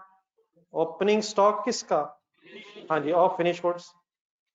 फैक्ट्री जेन में रखें, फिनिश गुड्स का स्टोर रूम जेन में लाएं। Opening stock of finish goods हो सकता है, ये एफ जी जरा फिनिश गुड्स के लिए मैंने वर्ड्स बनाया था, हो सकता है सर। Then plus purchases. अब फिनिश गुड्स को हमने खरीदा नहीं है, बनाया होगा, तो पहला चेंज परचेजेस की जगह cost of goods manufactured word आएगा। प्लीज बात समझ आ रही है? ट्रेडिंग बिजनेस में चीजें खरीद के बेची हैं और मैन्युफैक्चरिंग बिजनेस में बना के बेची हैं। तो अकॉर्डिंग टू द इंफॉर्मेशन अभी जो हमने स्टेटमेंट बनाई थी वहां से बताएं किस अमाउंट को लिखूं यहाँ? 1290,000। बाकी फिगर्स तो मैं अभी नहीं लिख रहा, लेकिन जस्ट आपको बताना चाह रहा हूँ कि क्या चीज कहाँ से क्या है, कहाँ आई। Cost of goods manufactured, cost of goods manufactured statement से फिर कॉस्ट ऑफ सेल्स की कैलकुलेशन में आ जाएगी। तो परचेजेस ऑफ फिनिश गुड्स की जगह cost of goods manufactured. In other words, अगर हम किसी मैन्युफैक्चरिंग बिजनेस की प्रॉफिट लॉस स्टेटमेंट बना रहे हो तो हमें कॉस्ट ऑफ सेल्स कैलकुलेट करते हुए कॉस्ट ऑफ गुड्स मैन्युफैक्चर्ड की जरूरत पड़ेगी, तो वो फिर शायद हमें किसी वर्किंग में कॉस्ट ऑफ गुड्स मैन्युफैक्चर्ड बना लेनी चाहिए, या फिर हमें शायद स्टेटमेंट ऑफ प्रॉफिट लॉस बनाने से पहले cost of goods manufactured complete कर लेनी चाहिए। बात समझ आ गई? प्लीज आगे बताएं क्या होना चाहिए। क्लोजिंग स्टॉक हो सकता है, तो closing stock of finish goods ढूंढा करेंगे, उसे उसी तरह माइनस करेंगे, तो जो भी फिगर आएगी वो कॉस्ट ऑफ सेल्स किसके नीचे लिख देंगे? प्लीज किसके नीचे लिख देंगे सर? सेल्स के नीचे, ताकि क्या कैलकुलेट हो जाए? Gross profit. क्या बेच के ग्रॉस प्रॉफिट होता है मैन्युफैक्चरिंग बिजनेस में? फिनिश गुड्स की सेल, फिनिश गुड्स की कॉस्ट ऑफ सेल, तो ग्रॉस प्रॉफिट आ जाएगा। इसके बाद बेटा there is no difference between profit and loss statement of a trading business और अ मैन्युफैक्चरिंग बिजनेस। मींस इसके बाद क्या आएगा? इसके बाद क्या आएगा? मैन्युफैक्चरिंग बिजनेस में अगर फिनिश गुड्स को बेचने के अलावा कोई इनकम है तो कमीशन इनकम, करेंट इनकम वगैरह वो एज इट इज आएगी। ठहर जाए ठहर जाए ठहर जाए ठहर जाए ठहर जाए, अदर इनकम से आगे चलें। क्या मैन्युफैक्चरिंग बिजनेस में कोई हेड ऑफिस हो सकता है? हेड ऑफिस में बिजनेस की एडमिनिस्ट्रेशन होनी है, तो एडमिनिस्ट्रेटिव एक्सपेंसेस आएंगे। प्लीज आ सकते हैं सर? क्या बेचने पे भी कोई खर्चा हो सकता है? मसलन कौन सा? कमीशन हो सकता है, कैरिज आउटवर्ड्स हो सकता है, in other words every other thing remain same. Advertisement हो सकती है, तो सेलिंग एक्सपेंसेस। और सिमिलरली मैन्युफैक्चरिंग बिजनेस में भी हो सकता है कोई लोन लिए हो तो बैंक चार्जेस हो, बैंक इंटरेस्ट हो, तो financial charges as it is आएंगे। बात क्लियर हो रही है सर? बस शायद मेन कौन से डिफरेंसेस ध्यान में रखने चाहिए? नंबर एक, सेल आनी है फिनिश गुड्स की, रॉ मटेरियल बेचना है, वर्क इन प्रोसेस बेचना है, फिनिश गुड्स बेचनी है। फिनिश गुड्स बेचेंगे और उनकी फिर कॉस्ट ऑफ सेल्स कैलकुलेट करेंगे, और उसमें फिर परचेजेस ऑफ फिनिश गुड्स की जगह cost of goods manufactured of finish goods word आ रहा होगा। बाकी आई होप के एवरीथिंग रिमेन सेम। कर लें जी कंप्लीट।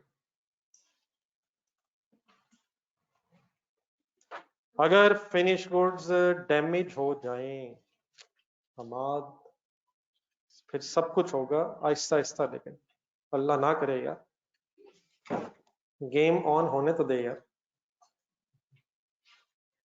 सब कुछ होगा इंशाल्लाह। वंस अगेन उसी तरह की कुछ बातें आपके जहन में आ रही हैं, अगर ये हो जाए और वो हो जाए तो कुछ दिन ठहर जाए, फिर मैं पूछूंगा आप कुछ रह तो नहीं गए?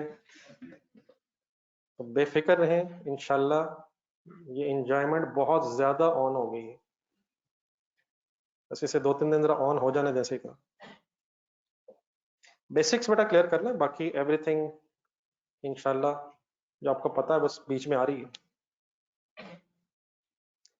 डैमेज भी फिर बेटा दो तरह के होते हैं, लॉसेस भी फिर दो तरह के होते हैं स्टॉक के, नॉर्मल लॉसेस, अब नॉर्मल लॉसेस, तो गेम इज सीरियसली ऑन।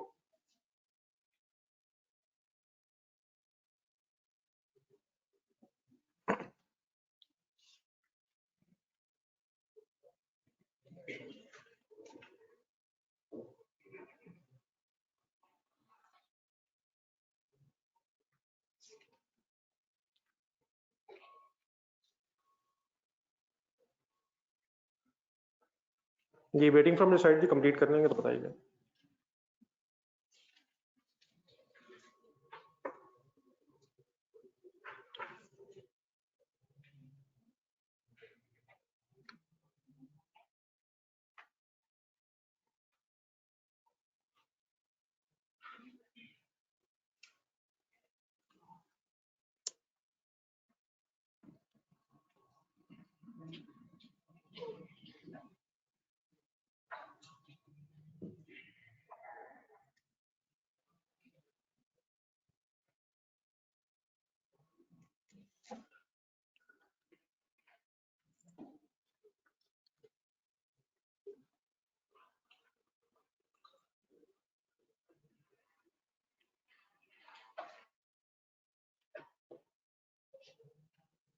जी अहमद साहब, एक मिनट जरा ये लिख लें, मैं अभी डिस्कस करते हैं।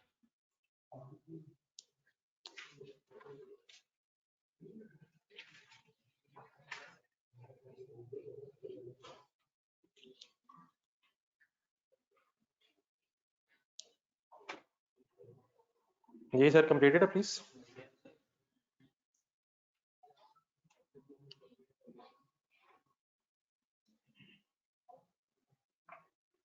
जी आपको लिख तो नहीं रहा?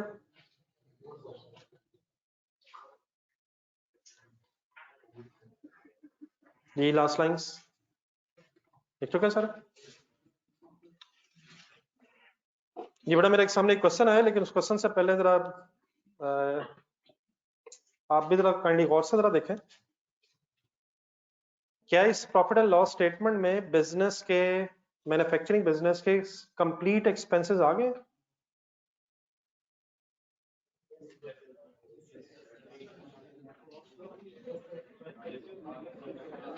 आ गए हैं, आ गए होंगे, आ गए होंगे और आगे होंगे, आ गए। देखिए बेटा, मैन्युफैक्चरिंग बिजनेस में क्या फैक्ट्री के अलावा कुछ भी नहीं? देखिए ऑफिस जो हेड ऑफिस है वो तो एज इट इज होगा ना, वो तो ट्रेडिंग बिजनेस में भी है, मैन्युफैक्चरिंग बिजनेस में भी है, फिर सेलिंग डिपार्टमेंट है, वो फैक्ट्री, वो ट्रेडिंग बिजनेस में भी हो सकता है और मैन्युफैक्चरिंग में भी।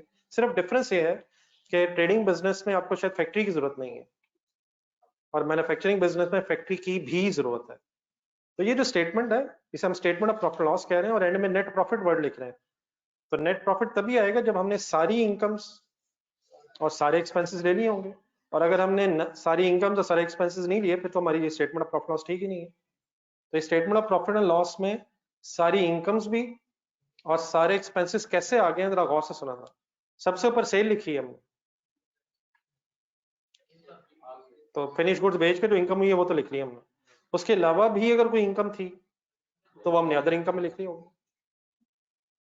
तो इसके अलावा हमारी कोई और इनकम नहीं बची होगी, जो होगी वो हमने लिख ली। इसी तरह जो हमने हमारे एक्सपेंसेस हैं वो या फैक्ट्री में हुए होंगे, या हेड ऑफिस में, या सेलिंग डिपार्टमेंट में, या लोन से रिलेटेड। तो फैक्ट्री के खर्चे हैं यहाँ पे नहीं। कॉस्ट ऑफ गुड्स मैन्युफैक्चर्ड में सारे फैक्ट्री के खर्चे हैं। हेड ऑफिस के एक्सपेंसेस हैं कहीं, वो एडमिन एक्सपेंसेस में। सेलिंग डिपार्टमेंट के हैं, लोन से रिलेटेड है, तो सारे एक्सपेंसेस हैं। अगर फॉर एग्जांपल कोई टैक्स का एक्सपेंस भी हो वो भी लिखा जाता है। यहाँ मैंने नेट प्रॉफिट लिखा है, ये प्रॉफिट बिफोर टैक्स हो जाएगा और फिर टैक्स आ जाएगा। तो statement of profit and loss में सारे एक्सपेंसेस आने चाहिए, वरना तो लॉजिकली ये प्रॉफिट या लॉस ठीक ही नहीं है। तो फैक्ट्री के expenses cost of goods manufactured में है, और देन हेड ऑफिस के, सेलिंग डिपार्टमेंट के, फाइनेंशियल चार्जेस के एक्सपेंसेस आपको अदर इनकम के नीचे लिखे नजर आ रहे हैं। ठीक है मकबूल साहब, अहमद मकबूल।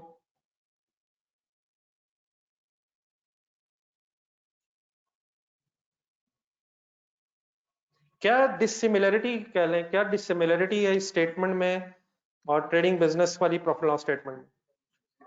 मेरे ख्याल सिर्फ एक जगह मेन फर्क है, जहां कॉस्ट ऑफ गुड्स मैन्युफैक्चर्ड हमने लिखा है वहां परचेजेस होंगी, और वहां परचेजेस जस्ट इसलिए होंगी कि ट्रेडिंग बिजनेस में हमने चीजें बनाने की बजाय खरीदी होंगी। आई होप के क्लियर है प्लीज। चलिए आप क्वेश्चन नंबर 1 ढूंढिए, सेकंड पेज। क्या है, आसान से क्वेश्चन जरूर है 1 और 2, लेकिन बहरहाल अभी कॉन्सेप्ट क्लियर करने के लिए मेरे साथ ही कीजिएगा। ये क्वेश्चन नंबर 1 का डाटा है। Following information relates to factory of Hydel and company limited for the month of March 2015। अब एक महीने का डाटा दिया हुआ है, मार्च के मंथ पे अगर स्टॉक्स होंगे, मार्च के मंथ के स्टार्ट पे अगर स्टॉक्स होंगे तो वो ओपनिंग स्टॉक्स कहलाएंगे, मार्च के मंथ के एंड पे अगर होंगे तो क्लोजिंग होंगे। पूरा साल अगर होगा तो फिर इस पूरे साल के शुरू में ओपनिंग स्टॉक्स, पूरे साल के एंड में क्लोजिंग। लेकिन यहाँ एक मंथली डाटा दिया हुआ है एक फैक्ट्री का। तो इन्वेंट्रीज दी हुई है 1 मार्च 2015। हमारे लिए क्या होंगी इन्वेंट्रीज, कौन कौन सी दी हुई है? रॉ मटेरियल है, वर्क इन प्रोसेस है, फिनिश गुड्स की ओपनिंग इन्वेंट्री है, रॉ मटेरियल परचेज है, रिपेयर मेंटेनेंस है, गैस लाइट एंड पावर है, इनडायरेक्ट मटेरियल है, इनडायरेक्ट लेबर है, डायरेक्ट लेबर है, फैक्ट्री का कुछ सुपरवाइजर है, उसकी सैलरी है। आई होप के सब वर्ड्स फेमिलियर हैं आपको। देन उसके बाद फिर क्लोजिंग इन्वेंट्रीज दी हुई है 31 मार्च की, उसमें भी material, labour, sorry raw material, work in process और फिनिश गुड्स की हैं। रिक्वायरमेंट है following competition for the month of मार्च 15। सबसे पहले कहता है cost of raw material consumed calculate करें, फिर कहता है कॉस्ट ऑफ गुड्स मैन्युफैक्चर्ड की कंप्यूटेशन करें, और फिर कहता है कॉस्ट ऑफ, अच्छा ब्रैकेट में लिख रहे हैं ये जो थर्ड है, cost of goods sold simply another name of cost of sales. और लिखते हुए जरा सोच भी लें जरा, कॉस्ट ऑफ गुड्स सोल्ड या cost of sales interchangeably words हैं। कॉस्ट ऑफ सेल्स का मतलब जो चीजें बेची हैं उनकी कॉस्ट, और अगर इसे स्पेसिफाई करना चाहें तो कॉस्ट ऑफ गुड्स सोल्ड लिखा हुआ है। Any confusion please? आए जरा एक एक जस्ट एक एक वर्किंग मेरे साथ ही करें। रजिस्टर खोलें, कैलकुलेटर्स ढूंढें।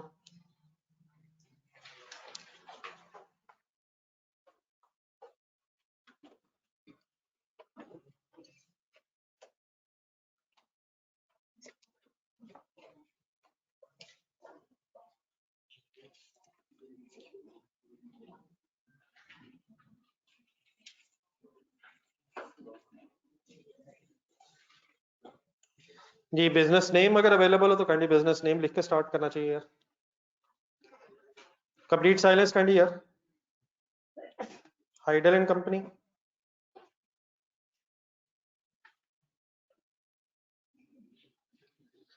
रिक्वायरमेंट ए है cost of raw material consume,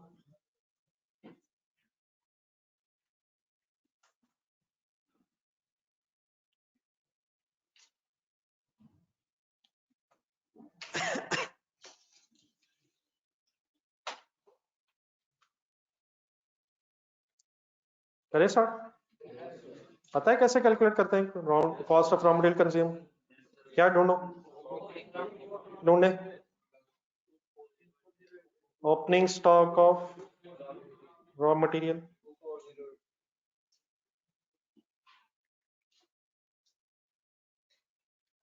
to 4080। जब भी क्लास में कोई क्वेश्चन हो रहा हो, आपके पास डाटा है क्वेश्चन का, वहां से देख के लिखा करें, ऐसे बोर्ड से देख के ना लिखना शुरू हो जाए। Opening stock of raw material okay जी, प्लस क्या होना है परचेजेज ऑफ रॉ मटेरियल, ढूंढे 148580।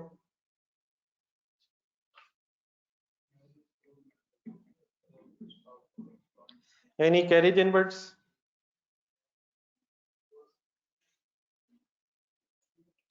एनी कैरेज इनवर्ड्स है? होता नहीं है नहीं, गिवन नहीं है। Anything else? बस क्लोजिंग ही आना है, less closing stock of raw material.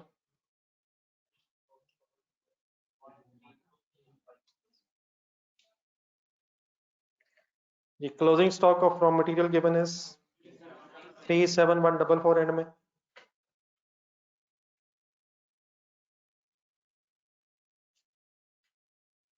Ji online students मिल रही फिगर्स?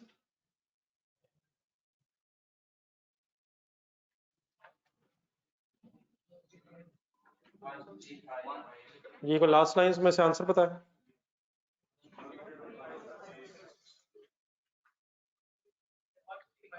वन 135,516 का नाम रॉ मटेरियल कंज्यूम्ड,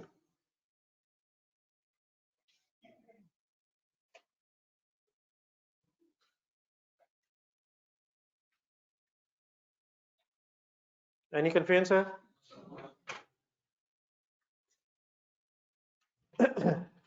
मिल रही फिगर्स? जी रिक्वायरमेंट भी ढूंढना, कॉस्ट ऑफ गुड्स मैन्युफैक्चर्ड,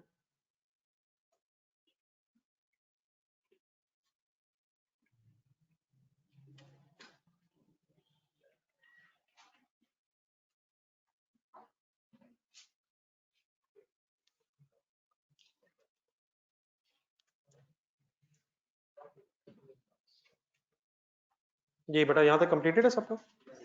मेरे साथ ही कर लें, ठीक है, आप कर सकते हैं। जरा मैं कुछ ज़रा चीज़ें दोबारा एक दफ़ा रिवाइज कर दूँ। अब cost of goods manufactured calculate करने के लिए कोई वे है? क्या करें? हाँ जी, अब वो जो फॉर्मेट कल हमने बनाया था, लेकिन बेटा अब उसमें से अब शायद डबल वर्किंग की जरूरत नहीं है। रॉ मटेरियल की जो वर्किंग हमने की थी ताकि मटेरियल कंज्यूम्ड आ जाए, वो शायद अब ऑलरेडी कैलकुलेट हो गया हुआ है। हम उससे आगे डायरेक्ट लेबर से स्टार्ट कर सकते हैं। मीन्स उससे वो जो रॉ मटेरियल कंज्यूम वाली कैलकुलेशन है उसको करने की बजाय हम रॉ मटेरियल कंज्यूम को अपनी रिक्वायरमेंट ए से as it is starting point बना सकते हैं। मीन्स उससे समझ रहे? फॉर एग्जाम्पल क्या करूं, स्टार्ट कहां से कर लूं? जो रिक्वायरमेंट ए का आंसर है वहीं से स्टार्टिंग पॉइंट बन जाएगा।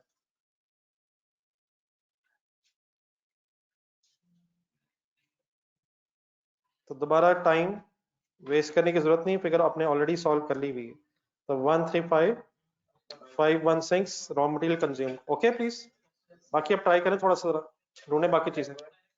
हाँ जी, जरा करते रहें, जरा मैं देखता हूँ, फिर अगर कोई मिस्टेक होती बाद में देख लेते हैं। कंप्लीट करने की कोशिश करें जरा।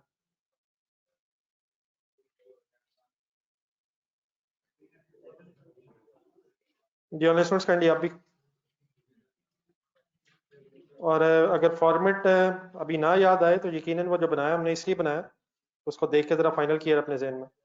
रॉ मटेरियल कंज्यूम के बाद डायरेक्ट लेबर, फिर फैक्ट्री ओवरहेड्स की हेडिंग लिख के लिस्ट बनाए। हाँ जी, प्राइम कॉस्ट ठीक है।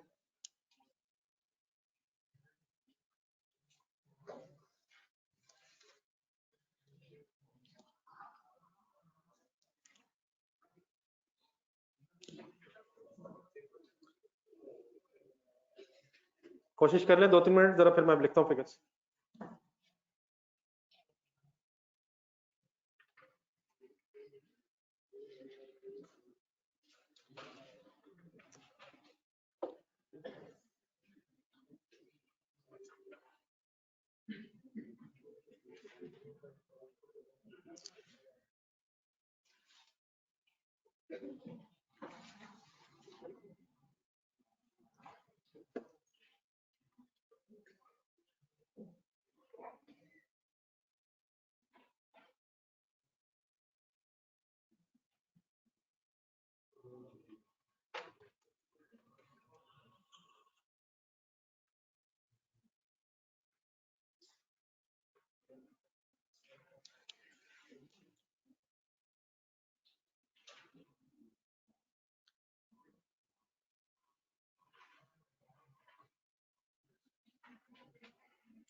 डायरेक्ट मटेरियल और डायरेक्ट लेबर के अलावा जो भी एक्सपेंस है वो फैक्ट्री ओवरहेड्स का पार्ट है। जो भी एक्सपेंस है other than direct material and direct labour, वो फर्स्ट फैक्ट्री ओवरहेड्स में क्लासिफाई हो जाएगी।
जस्ट एक मिनट बता, जस्ट एक मिनट।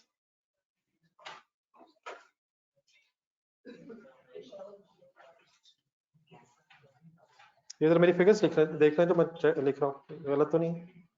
ये जरा चेक कर लीजिएगा।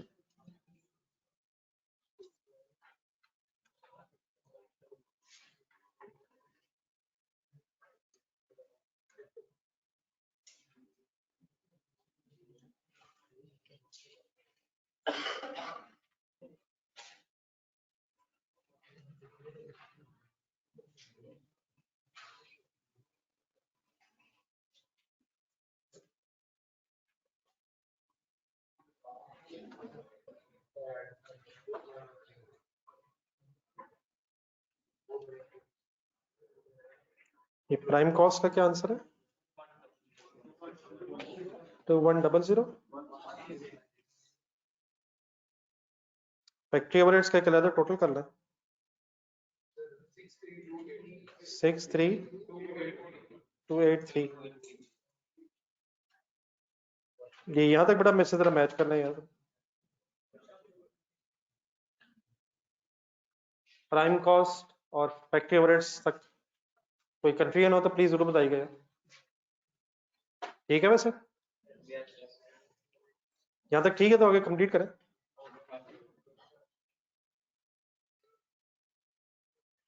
देन फैक्ट्री ओवरहेड्स की जब फिगर आ जाएगी तो prime cost plus factory overheads total manufacturing cost,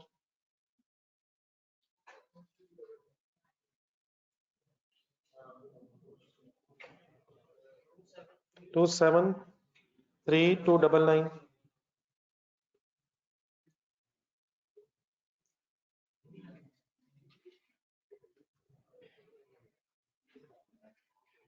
हो रहा है प्लीज सबका? देन टोटल मैन्युफैक्चरिंग कॉस्ट से कंप्लीट करने के लिए opening work in process, opening work in process 47130 and closing work in process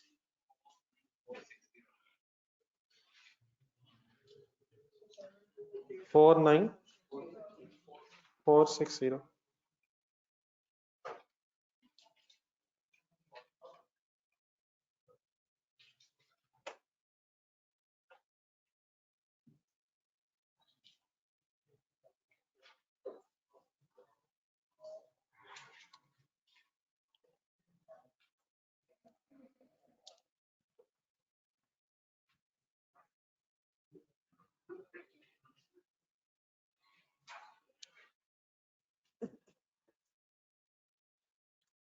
total तक बोर्ड से देख के लिख रहे हैं यार।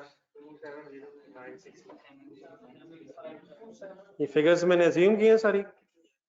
यस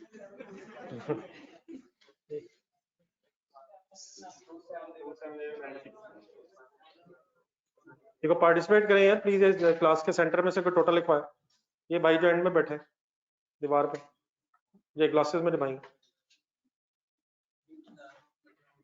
आप ही जिसके पीछे दीवार है सर, आपके अलावा किसी के पीछे दीवार नहीं है। कॉस्ट ऑफ गुड्स मैन्युफैक्चर्ड करें यार, टोटल्स क्या हुआ नहीं समझ आ रहा? 270969 270969। कोई इससे ऊपर तो नहीं प्लीज आप लिख रहा है? सब okay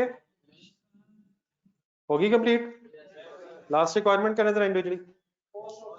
cost of goods sold means cost of sales calculate करें जरा। मैन्युफैक्चरिंग बिजनेस है या ट्रेडिंग है? कैसे पता चला? डाटा देख के यार, डाटा देख के पता चला। रॉ मटेरियल है, वर्क इन प्रोसेस है, फैक्ट्री है, और कैसे पता चलना? डायरेक्ट लेबर है, मटेरियल है। ट्रेडिंग बिजनेस में तो ये वर्ड्स नहीं होते। हेडिंग लिखें, कंप्लीट करें। कॉस्ट ऑफ सेल्स अभी कैलकुलेट हुई थी थोड़ी देर पहले। ये ऑनलाइन स्टूडेंट्स आप लोग कंप्लीट कर चुके हैं ये रिक्वायरमेंट भी?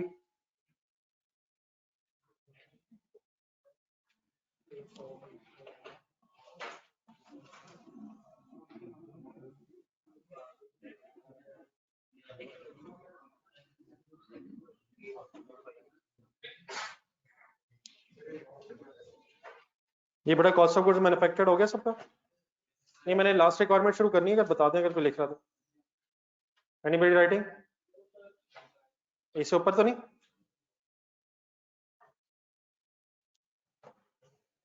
आप लोग कंप्लीट करें जिनका हो गया, कॉस्ट ऑफ गुड्स सोल्ड तक पहुंचे।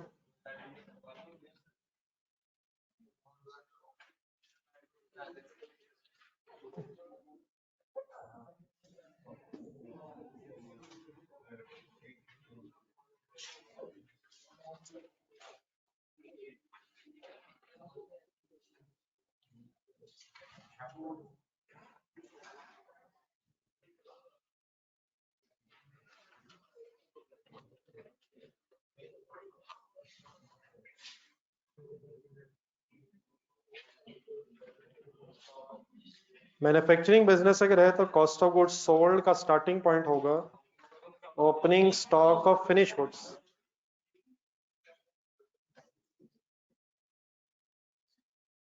फिगर इज 34842 और फिनिश गुड्स की परचेजेस की जगह cost of goods manufactured of finish goods, cost of goods manufactured 270969 minus closing stock of finished goods 32956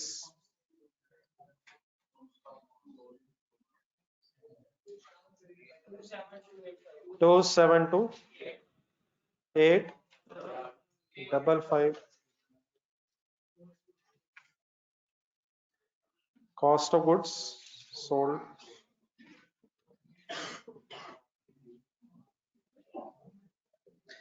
please kindly आदत बनाइएगा जब क्लास में क्वेश्चन हो रहा हो तो डाटा अपने पास क्वेश्चन में से ढूंढना है। यकीनन मैं फिगर्स लिख रहा हूँ, इसे आप चेक जरूर करें और कैलकुलेशन अगर कभी हो रही हो तो अपने कैलकुलेटर को यूज किया करें, ठीक है? इसे बोर्ड से देख के सब कुछ लिख लेना बेनिफिशियल बिल्कुल नहीं है।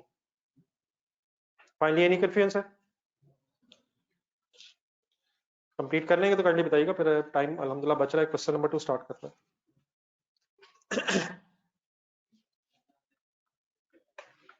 जी ऑनलाइन स्टूडेंट्स आप लोग कहाँ तक पहुंचे?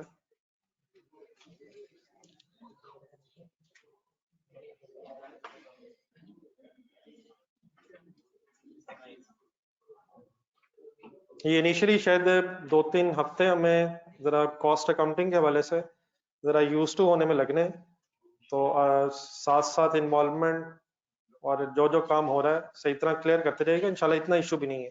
प्रॉब्लम तभी बनता है अगर चीजें एक्यूमुलेट हो जाए और सही तरह से क्लियर ना की हो। डेली बेसिस पे इंशाल्लाह चलेंगे तो एंजॉय करेंगे प्लीज। चलें शुरू करेंगे? Anybody writing please? चले क्वेश्चन नंबर 2 में आ जाएंगे।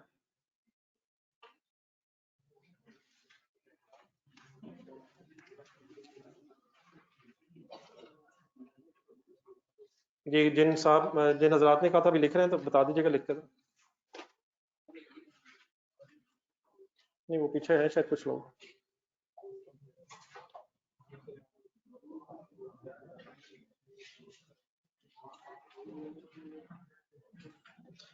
ये अहमद मकबूल साहब बेटा, ये क्या सवाल है यार?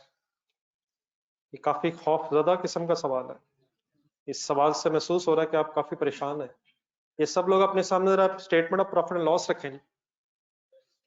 Statement of profit and loss जो अभी इस क्वेश्चन नंबर 1 से पहले बनाई हमने। Concentration please.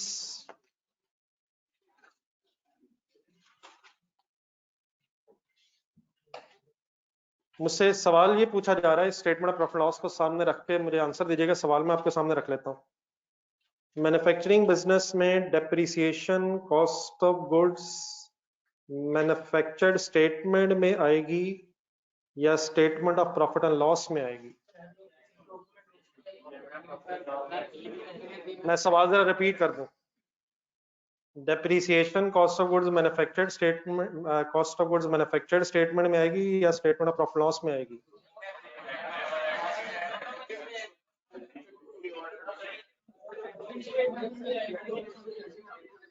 इसका मतलब हालात वही हैं जो महसूस हुए हैं, सबने जो बात की है। दोनों में नहीं बेटा, डिपेंड कुछ नहीं करता, लामा फिर नहीं, मेरे चांस से अच्छा हो गया, बात होगी। अपनी जरा स्टेटमेंट ऑफ प्रॉफिट लॉस को गौर से देखें जरा। इसमें फैक्ट्री एसेट्स की कहीं डेप्रिसिएशन है? Statement of profit and loss में फैक्ट्री एसेट्स की कोई डेप्रिसिएशन कहीं है? प्लीज बेटा, क्या हो गया?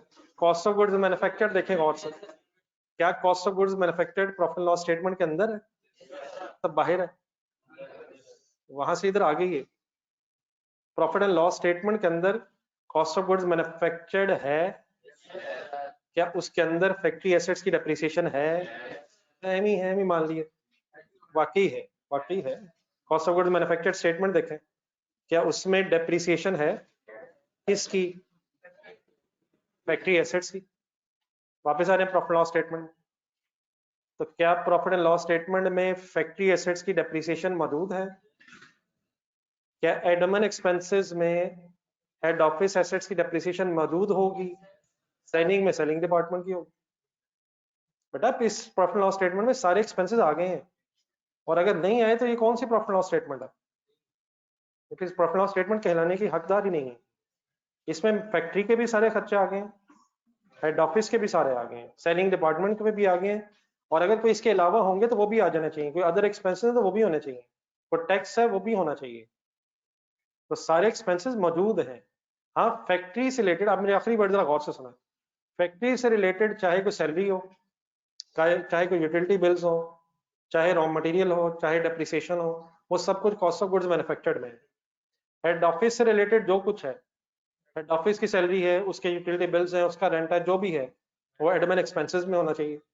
सेलिंग डिपार्टमेंट से रिलेटेड जो जो एक्सपेंसेस हैं, वो सारे सेलिंग एक्सपेंसेस में होने चाहिए। तो मैन्युफैक्चरिंग बिजनेस में हेड ऑफिस और सेलिंग डिपार्टमेंट के साथ साथ फैक्ट्री भी होगी, और फैक्ट्री के खर्चे इकट्ठे ही करने के लिए तो शायद हमने cost of goods manufactured statement बनाई है। तो हाँ, शायद ये हम कह सकते हैं कि फैक्ट्री की डेप्रिसिएशन हमने cost of goods manufactured statement में लिख ली थी, और वहां से बस एक टोटल फिगर उठा के जब हमने स्टेटमेंट ऑफ प्रॉफिट लॉस में लिखी है, तो फैक्ट्री की डेप्रिसिएशन उसके अंदर आ गई है। और डेफिनेटली डबल शायद नहीं करना चाहिए, वो रादर देन के कॉस्ट ऑफ गुड्स मैन्युफैक्चर्ड हम स्टेटमेंट ऑफ प्रॉफिट लॉस में ही बनाते, जैसे हमने कॉस्ट ऑफ सेल की एक स्टेटमेंट बनाई है, cost of goods manufactured statement भी प्रॉफिट लॉस स्टेटमेंट के अंदर बनाने की बजाय तो उसको हमने अलग सॉर्ट ऑफ वर्किंग में बना लिए, और वहां से फिर फिगर को उठा के अपनी कॉस्ट ऑफ सेल्स में कॉस्ट ऑफ गुड्स मैन्युफैक्चर्ड लिख लिए। तो कॉस्ट ऑफ गुड्स मैन्युफैक्चर्ड में फैक्ट्री के सारे, एडमिनिस्ट्रेटिव एक्सपेंसेस में हेड ऑफिस के सारे, और सेलिंग एक्सपेंसेस में सेलिंग डिपार्टमेंट के सारे एक्सपेंसेस आ गए। और अगर कोई एक भी रह गया है तो ये हमारी प्रॉफिट लॉस स्टेटमेंट वैसे भी ठीक नहीं है। हाँ, हमने क्लासिफिकेशन इस तरह से की है ताकि हमें पता चले गुड्स को बनाने का एक्सपेंस कितना है, सेलिंग एक्सपेंसेस देख के आपको पता चलेगा चीजें बेचने का एक्सपेंस कितना है, और एडमिनिस्ट्रेटिव एक्सपेंसेस देख के आपको पता चलेगा कि बिजनेस को रन करने का या बिजनेस को मैनेज करने का एक्सपेंस कितना है। और फाइनेंशियल चार्जेस ज्यादा लिखने का मतलब आप बताएं, उससे क्या पता चलेगा कि लोन से रिलेटेड या बैंकों से रिलेटेड एक्सपेंस कितना हो गया। तो अलग-अलग हेडिंग्स जैसे इसलिए हैं ताकि आपको अपने बिजनेस के एक्सपेंसेस की जरा डिटेल पता चल जाए। तो सारे बिजनेस के एक्सपेंसेस इस प्रॉफिट लॉस स्टेटमेंट में मौजूद हैं, और फैक्ट्री के भी सारे आ गए हैं कॉस्ट ऑफ गुड्स मैन्युफैक्चर्ड के सामने 1290000। ठीक है बेटा मिस्टर अहमद, सॉरी क्या नाम था आपका? अहमद मकबूल ही शायद था यार।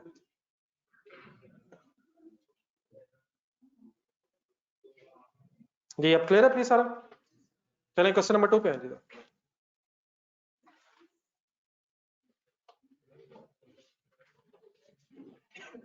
जी सर, उसी चीज का एक नाम है, statement of profit and loss और statement of comprehensive income, interchangeably name use हो जाता है।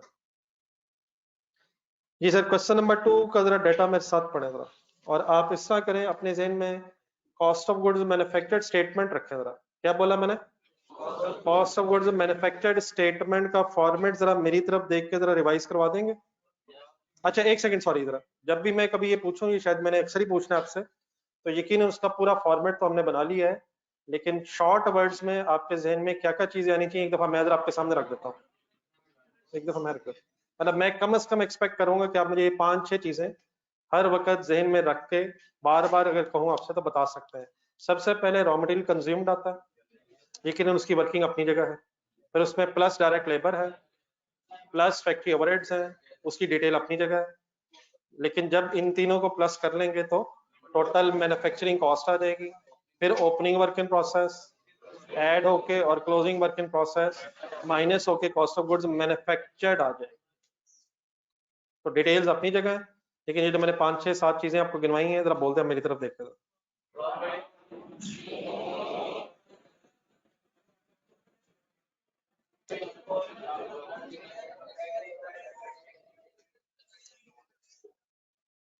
चलिए, आई होप कि आप सब लोगों ने सही बोला। तो क्वेश्चन नंबर 2 पढ़ते हैं, जरा ये ज़हन में रख के जो बोला आपने।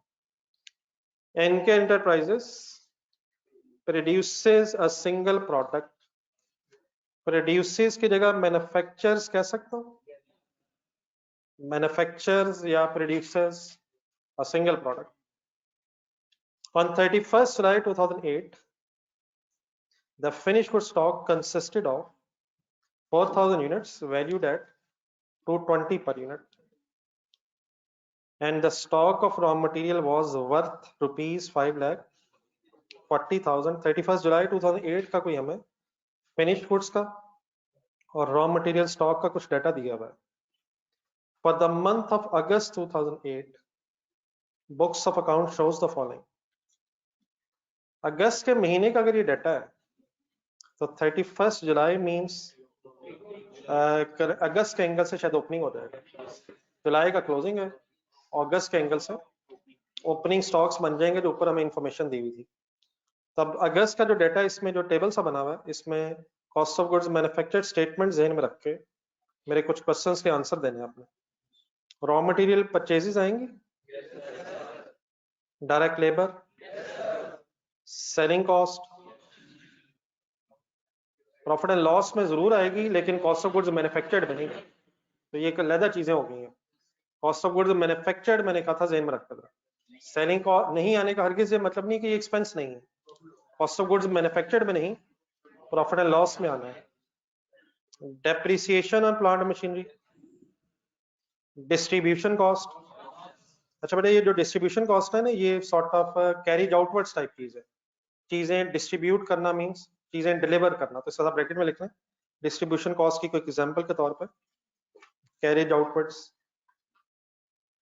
और कैरीज आउटवर्ड्स भी क्या है, ये सेलिंग नहीं एक्सपेंस बटा है, लेकिन सेलिंग एक्सपेंस है। बल्कि शायद आपने वर्ड कभी अगर सुना हो, सेलिंग एंड डिस्ट्रीब्यूशन समटाइम्स इकट्ठा भी बोला जाता है, तो सेलिंग एंड डिस्ट्रीब्यूशन एक्सपेंसेस। लेकिन उसने बारह अगर अलग-अलग भी दिए हुए हैं तो आइडिया होना चाहिए। डिस्ट्रीब्यूशन मींस चीजें डिस्ट्रीब्यूट करना, मींस डिलीवर करने के खर्चे, तो ये सेलिंग एक्सपेंस है। और इसकी एक एग्जांपल के तौर पे कैरीज आउटवर्ड्स ध्यान में रखना, मींस उसे सेलिंग एक्सपेंसेस का पार्ट है। तो आएगा ये कॉस्ट ऑफ गुड्स मैन्युफैक्चर्ड में। Factory manager salary, indirect labour, indirect material, other production overheads. Production की वजह से आपने यस कहा है, कुछ अदर है जिसको स्पेसिफाई नहीं किया उसने। अदर अकाउंटिंग कॉस्ट, अच्छा इसमें क्लैरिटी नहीं है। अगर इस तरह लिखा हो other factory accounting cost, factory में एक अकाउंटेंट है, या लिखा हो अगर फॉर एग्जांपल लिखा हो other head office accounting cost, फिर नहीं आएगा। तो अभी शायद प्रॉब्लम ये है कि क्लियर नहीं है। बताया तो है उसने एक अकाउंटिंग कॉस्ट है, फैक्ट्री में इंकर हुई है या हेड ऑफिस में, ये भी क्लियर नहीं है। तो ये जरा मेरे लिए छोड़े, फिर मैं बताता हूँ अगर क्लियर ना हो। लेकिन अगर फैक्ट्री लिखा होता तो फैक्ट्री ओवरहेड्स में आ जाना था इसमें, और अगर हेड ऑफिस से रिलेटेड है तो फिर एडमिन एक्सपेंसेस में प्रॉफिट लॉस में आना चाहिए था। फिलहाल क्लियर नहीं है, इसलिए क्या करना वो मैं बताता हूँ। आगे चले आप। अदर एडमिनिस्ट्रेटिव ओवरहेड्स, ये बताना चाहिए आप लोगों को यार। ये प्रॉफिट एंड लॉस स्टेटमेंट में तो फिगर आएगी, लेकिन cost of goods manufactured statement में नहीं। लेकिन बेटा अगर यही वर्ड जिस तरह हो जाए अदर फैक्ट्री एडमिनिस्ट्रेशन कॉस्ट, तो अगर फैक्ट्री से रिलेटेड है फिर फैक्ट्री ओवरहेड्स में इसने आ जाना था। लेकिन एज इट इज अगर एडमिन ओवरहेड्स है तो इसे प्रॉफिट एंड लॉस में आना चाहिए, एडमिन एक्सपेंसेस में। इसका फिर फैक्ट्री से ताल्लुक नहीं है। अब अदर अकाउंटिंग कॉस्ट एक सेकंड रह गई है, तो वो जरा क्वेश्चन कंप्लीट करना फिर मैं बताता हूँ। अदर इंफॉर्मेशन पढ़े कंसंट्रेशन से। 8,000 units of finished goods were produced during the month of August 2008। अब ये प्रोडक्शन दी हुई है, प्रोडक्शन की क्वांटिटी बताई हुई है आपको। The value of the raw material on 31st August amounting to ₹6 lakh. अब अगस्त के महीने के अगर एंगल से वर्किंग है तो ये क्लोजिंग रॉ मटेरियल दिया हुआ आपको। There was no opening work in process at the start of the month. However, on 31st August, the value of the work in process was opening work in process 0 है, वो goods नहीं बन रही थी last period में, लेकिन इस period के एंड में 2.5 लाख रुपए की गुड्स इन प्रोसेस हैं। 5,000 units of finish goods were available in stock as on 31st of August 2008। ये फिनिश गुड स्टॉक की क्वांटिटी दी हुई है। हाँ जी, क्लोजिंग फिनिश गुड स्टॉक की अगस्त के एंड पे हमें 5,000 यूनिट्स की क्वांटिटी दी हुई है।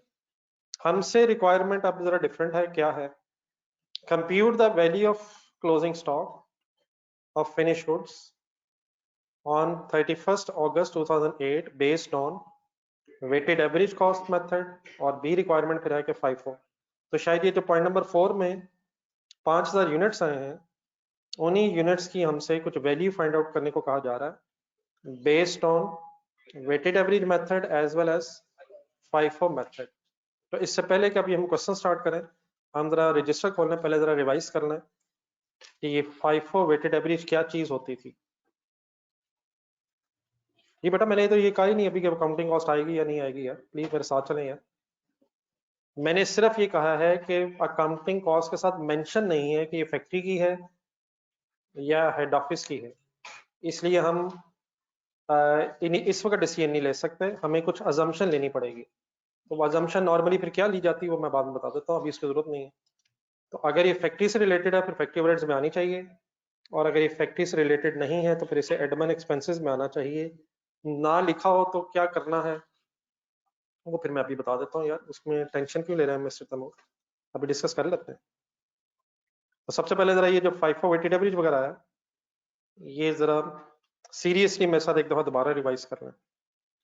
असल में आपने ये जो FIFO weighted average hopefully word तो कभी सुना होगा यार, इससे ना मुकर जाइएगा यार, लेकिन आपने बेटा जो पहले सुना हुआ है वो सारा ट्रेडिंग बिजनेस के एंगल से है। हमारे जो क्वेश्चन नंबर 2 है ये मैन्युफैक्चरिंग बिजनेस के एंगल से, तो कॉन्सेप्ट तकरीबन आपको पता चल गया हुआ है, लेकिन अगर ट्रेडिंग के बजाय मैन्युफैक्चरिंग बिजनेस हो जाए तो यही FIFO और वेटेड एवरेज की एप्लीकेशन किस तरह से होगी वो मैं इंशाल्लाह भी आपके सामने डिस्कस करता हूँ। लेकिन पहले हम इस तरह करते हैं, जरा ट्रेडिंग वाला जरा रिवाइज ही कर लें। ट्रेडिंग बिजनेस में FIFO वेटेड एवरेज क्या होता था वो जरा रिवाइज कर लें, उसी के बेस पे मैन्युफैक्चरिंग की तरफ आ जाते हैं। तो लिखने से पहले जरा काइंडली पहले मुझे जरा थोड़ा सा एक्सप्लेन कर लेना था। ट्रेडिंग बिजनेस नहीं बनाए जी,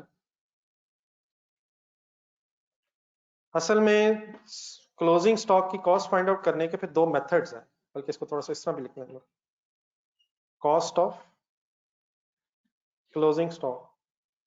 क्लोजिंग स्टॉक की अगर हमने कॉस्ट फाइंड आउट करनी है तो as per IS2 2 methods allowed है, FIFO भी अलाउड है और वेटेड एवरेज भी अलाउड है। ओके है सर? तो ट्रेडिंग बिजनेस में अगर आप क्लोजिंग स्टॉक की कॉस्ट निकाल रहे हो FIFO से या वेटेड एवरेज से, तो इसमें क्या चीजें जहन में रखनी पड़ती हैं? सबसे पहले तो काइंडली ये बता दें इनमें से सही मेथड कौन सा है। अल्हम्दुलिल्लाह ऐसी कोई बहस नहीं है, दोनों अलाउड है, एक्सेप्टेबल है, लेकिन 2 डिफरेंट असम्पशंस की बेस पे। एग्जामिनर अगर FIFO से कहेगा तो आप FIFO से वर्किंग करेंगे, वेटेड एवरेज से कहेगा तो वेटेड एवरेज से वर्किंग की जाएगी, इसमें कोई गलत सही वाली बहस नहीं है। हाँ, असम्पशंस डिफरेंट है, जिस वजह से इसका आंसर जरूरी नहीं कि सेम ही आए। Both methods are allowed. चलिए आप ट्रेडिंग बिजनेस में लाएं। अगर ट्रेडिंग बिजनेस में FIFO अप्लाई हो रहा हो तो कैसे सोचा जाता है? FIFO वैसे है क्या? FIFO क्या मतलब है? तो FIFO के मुताबिक अगर ट्रेडिंग बिजनेस है तो अजीम ये किया जाता है, इट इज अजीम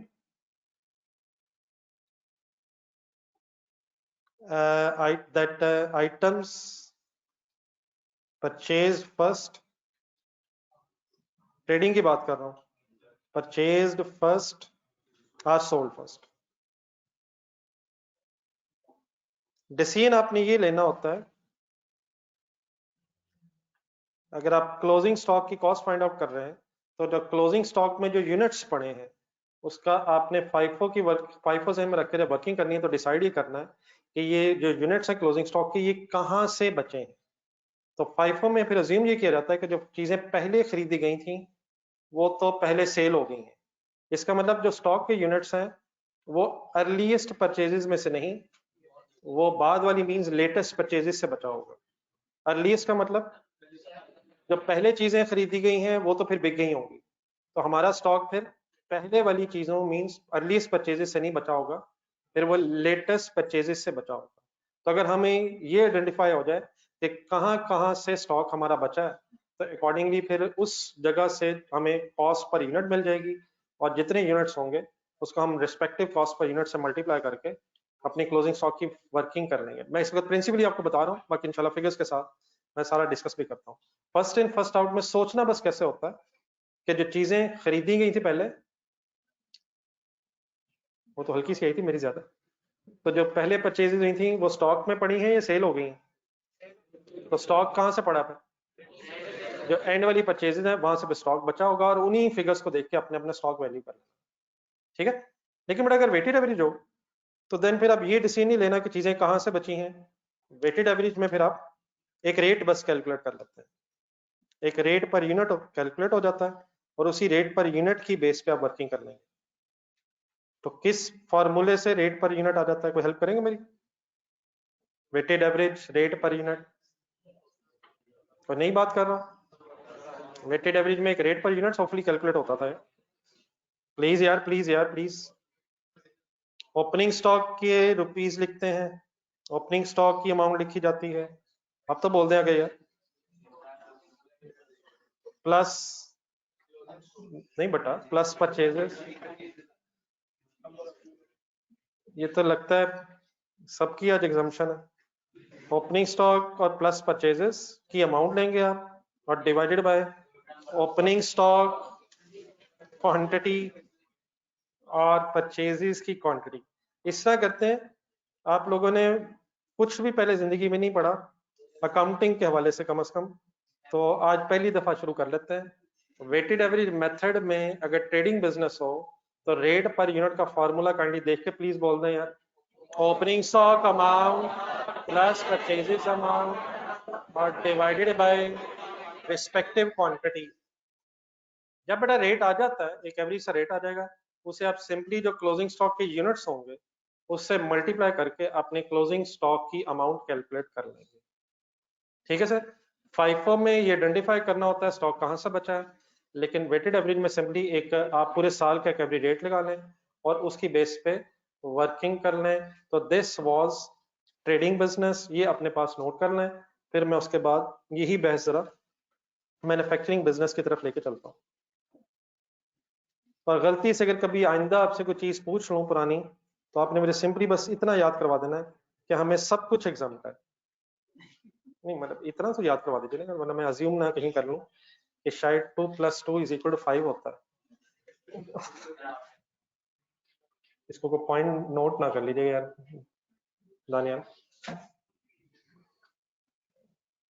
अच्छा ये आमने सामने डेफिनेटली लिखना आपके लिए शायद पॉसिबल ना हो, तो ये कोई जरूरी नहीं है।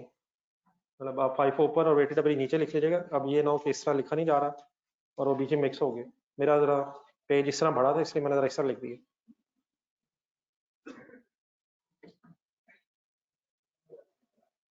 बहरहाल मैंने अगर कोई नई चीज किसी के ज़हन में कोई पुरानी बातें आ रही हैं और कोई नई बात कर रही हो तो ये जरूर बता दीजिएगा।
जी kindly waiting from your side जी, अगर लिख लेंगे तो।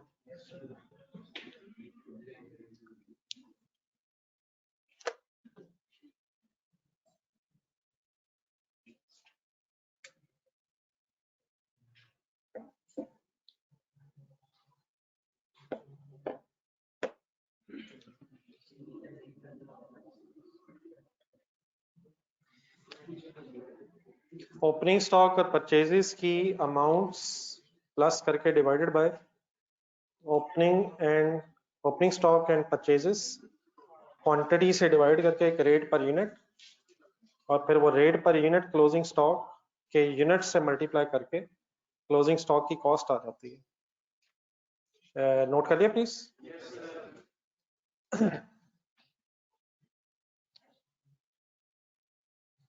देन सर मैन्युफैक्चरिंग बिजनेस में आपके लिए ज़रा नई चीज़ ज़रूर है, लेकिन इसी की बेस पे शायद कुछ वर्ड्स बदलने हैं। मैं आइडिया देता हूँ, शायद आप बता सकते हैं। मैन्युफैक्चरिंग बिजनेस में कितनी तरह के स्टॉक्स होते हैं? नहीं सर, 3 तरह के स्टॉक्स हो जाते हैं, रॉ मटेरियल भी, वर्क इन प्रोसेस भी, फिनिश गुड्स भी, और हर स्टॉक का फिर मेजर भी करना है। लेकिन मैं इस वक्त जो फोकस करूंगा वो सिर्फ cost of closing stock of finish goods. Work in process को कैसे मेजर करते हैं, रॉ मटेरियल की कॉस्ट को कैसे मेजर करते हैं, इंशाल्लाह फिर आहिस्ता आहिस्ता आगे बात करेंगे। तो cost of closing stock of finish goods अगर आपने फाइंड आउट करनी है इन अ मैन्युफैक्चरिंग बिजनेस, तो उसमें भी फाइफो भी यूज हो सकता है और वेटेड एवरेज भी यूज हो सकता है। फाइफो बेटा अगर यूज करेंगे और फिनिश गुड्स की अगर बहस हो रही है और फिनिश गुड्स का स्टॉक बचा है, बच सकता है, फिनिश गुड्स का स्टॉक बच सकता है, तो फाइफो में जस्ट कुछ वर्ड्स चेंज होंगे।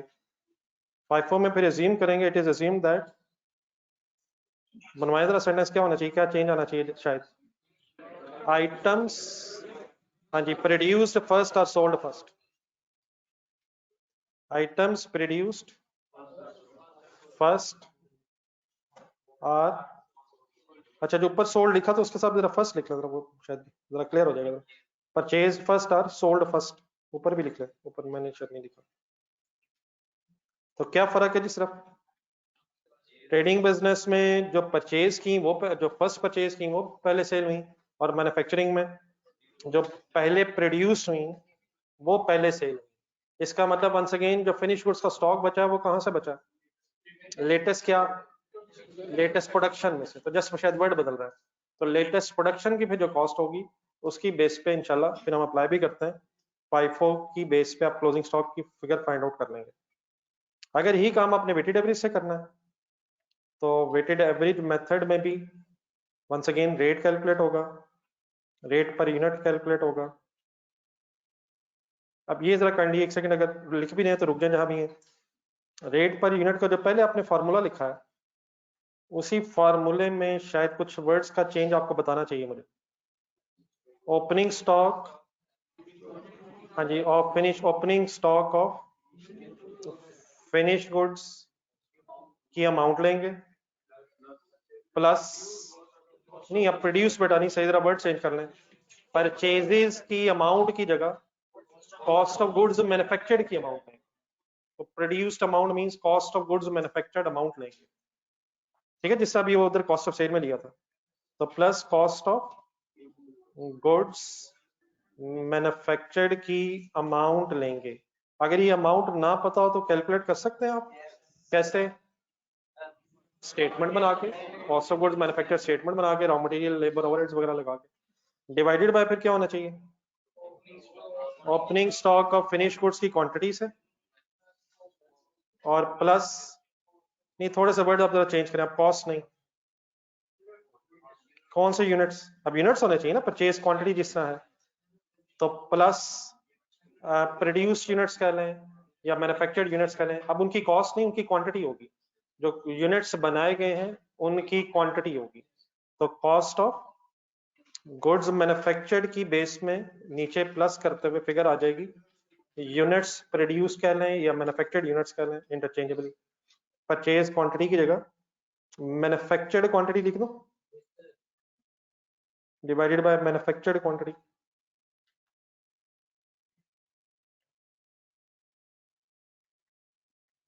क्लियर है प्लीज? यहाँ से फिर आपके पास रेट पर यूनिट आ जाएगा, और इस रेट पर यूनिट को अगर closing stock of finish good से यूनिट से मल्टीप्लाई करेंगे तो वेटेड एवरेज मेथड से आपके पास closing stock of finish goods की अमाउंट आ जाएगी। चलिए काइंडली कंप्लीट करके उठिएगा बस, बाकी फिर इंशाल्लाह क्वेश्चन कल कंप्लीट करते हैं। यहाँ तक कंप्लीट करके उठिएगा। फार्मूले में जो वर्ड्स का चेंज है वो समझ आ गया प्लीज?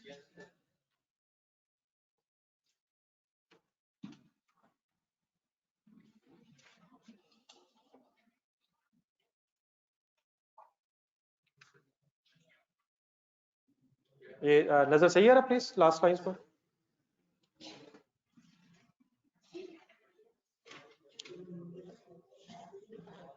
जहां पहुंचे थे वहीं से पेन बंद किए और बैग पैक हो गया, हालांकि अभी लिखना तो शुरू किया था। देखी जाएगी, प्लीज कंप्लीट करके उठेगा। ये opening stock of finish goods amount plus cost of goods manufactured amount divided by opening stock of finish goods quantity and plus manufactured quantity, manufactured units quantity. चलो मैन्युफैक्चर्ड यूनिट्स भी लिख लेंगे भाई, ठीक है मिस्टर अहमद? अभी एक दो दिन शायद कोई खास होमवर्क ना हो, बस जो क्लास में हो रहा है उसको जरा काइंडली एक नजर रिवाइज करके आया करें अगले दिन। अल्लाह हाफिज। इन्होंने कंप्लीट कर लिया, इंशाल्लाह फिर कल मुलाकात होती है।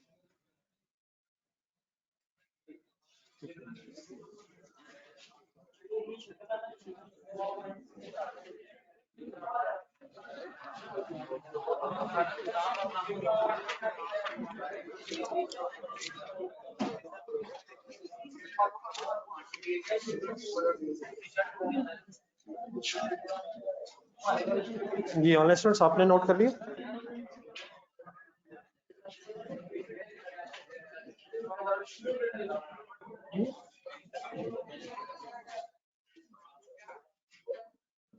अल्लाह हाफिज। आप लोग नोट कर लिए सबने?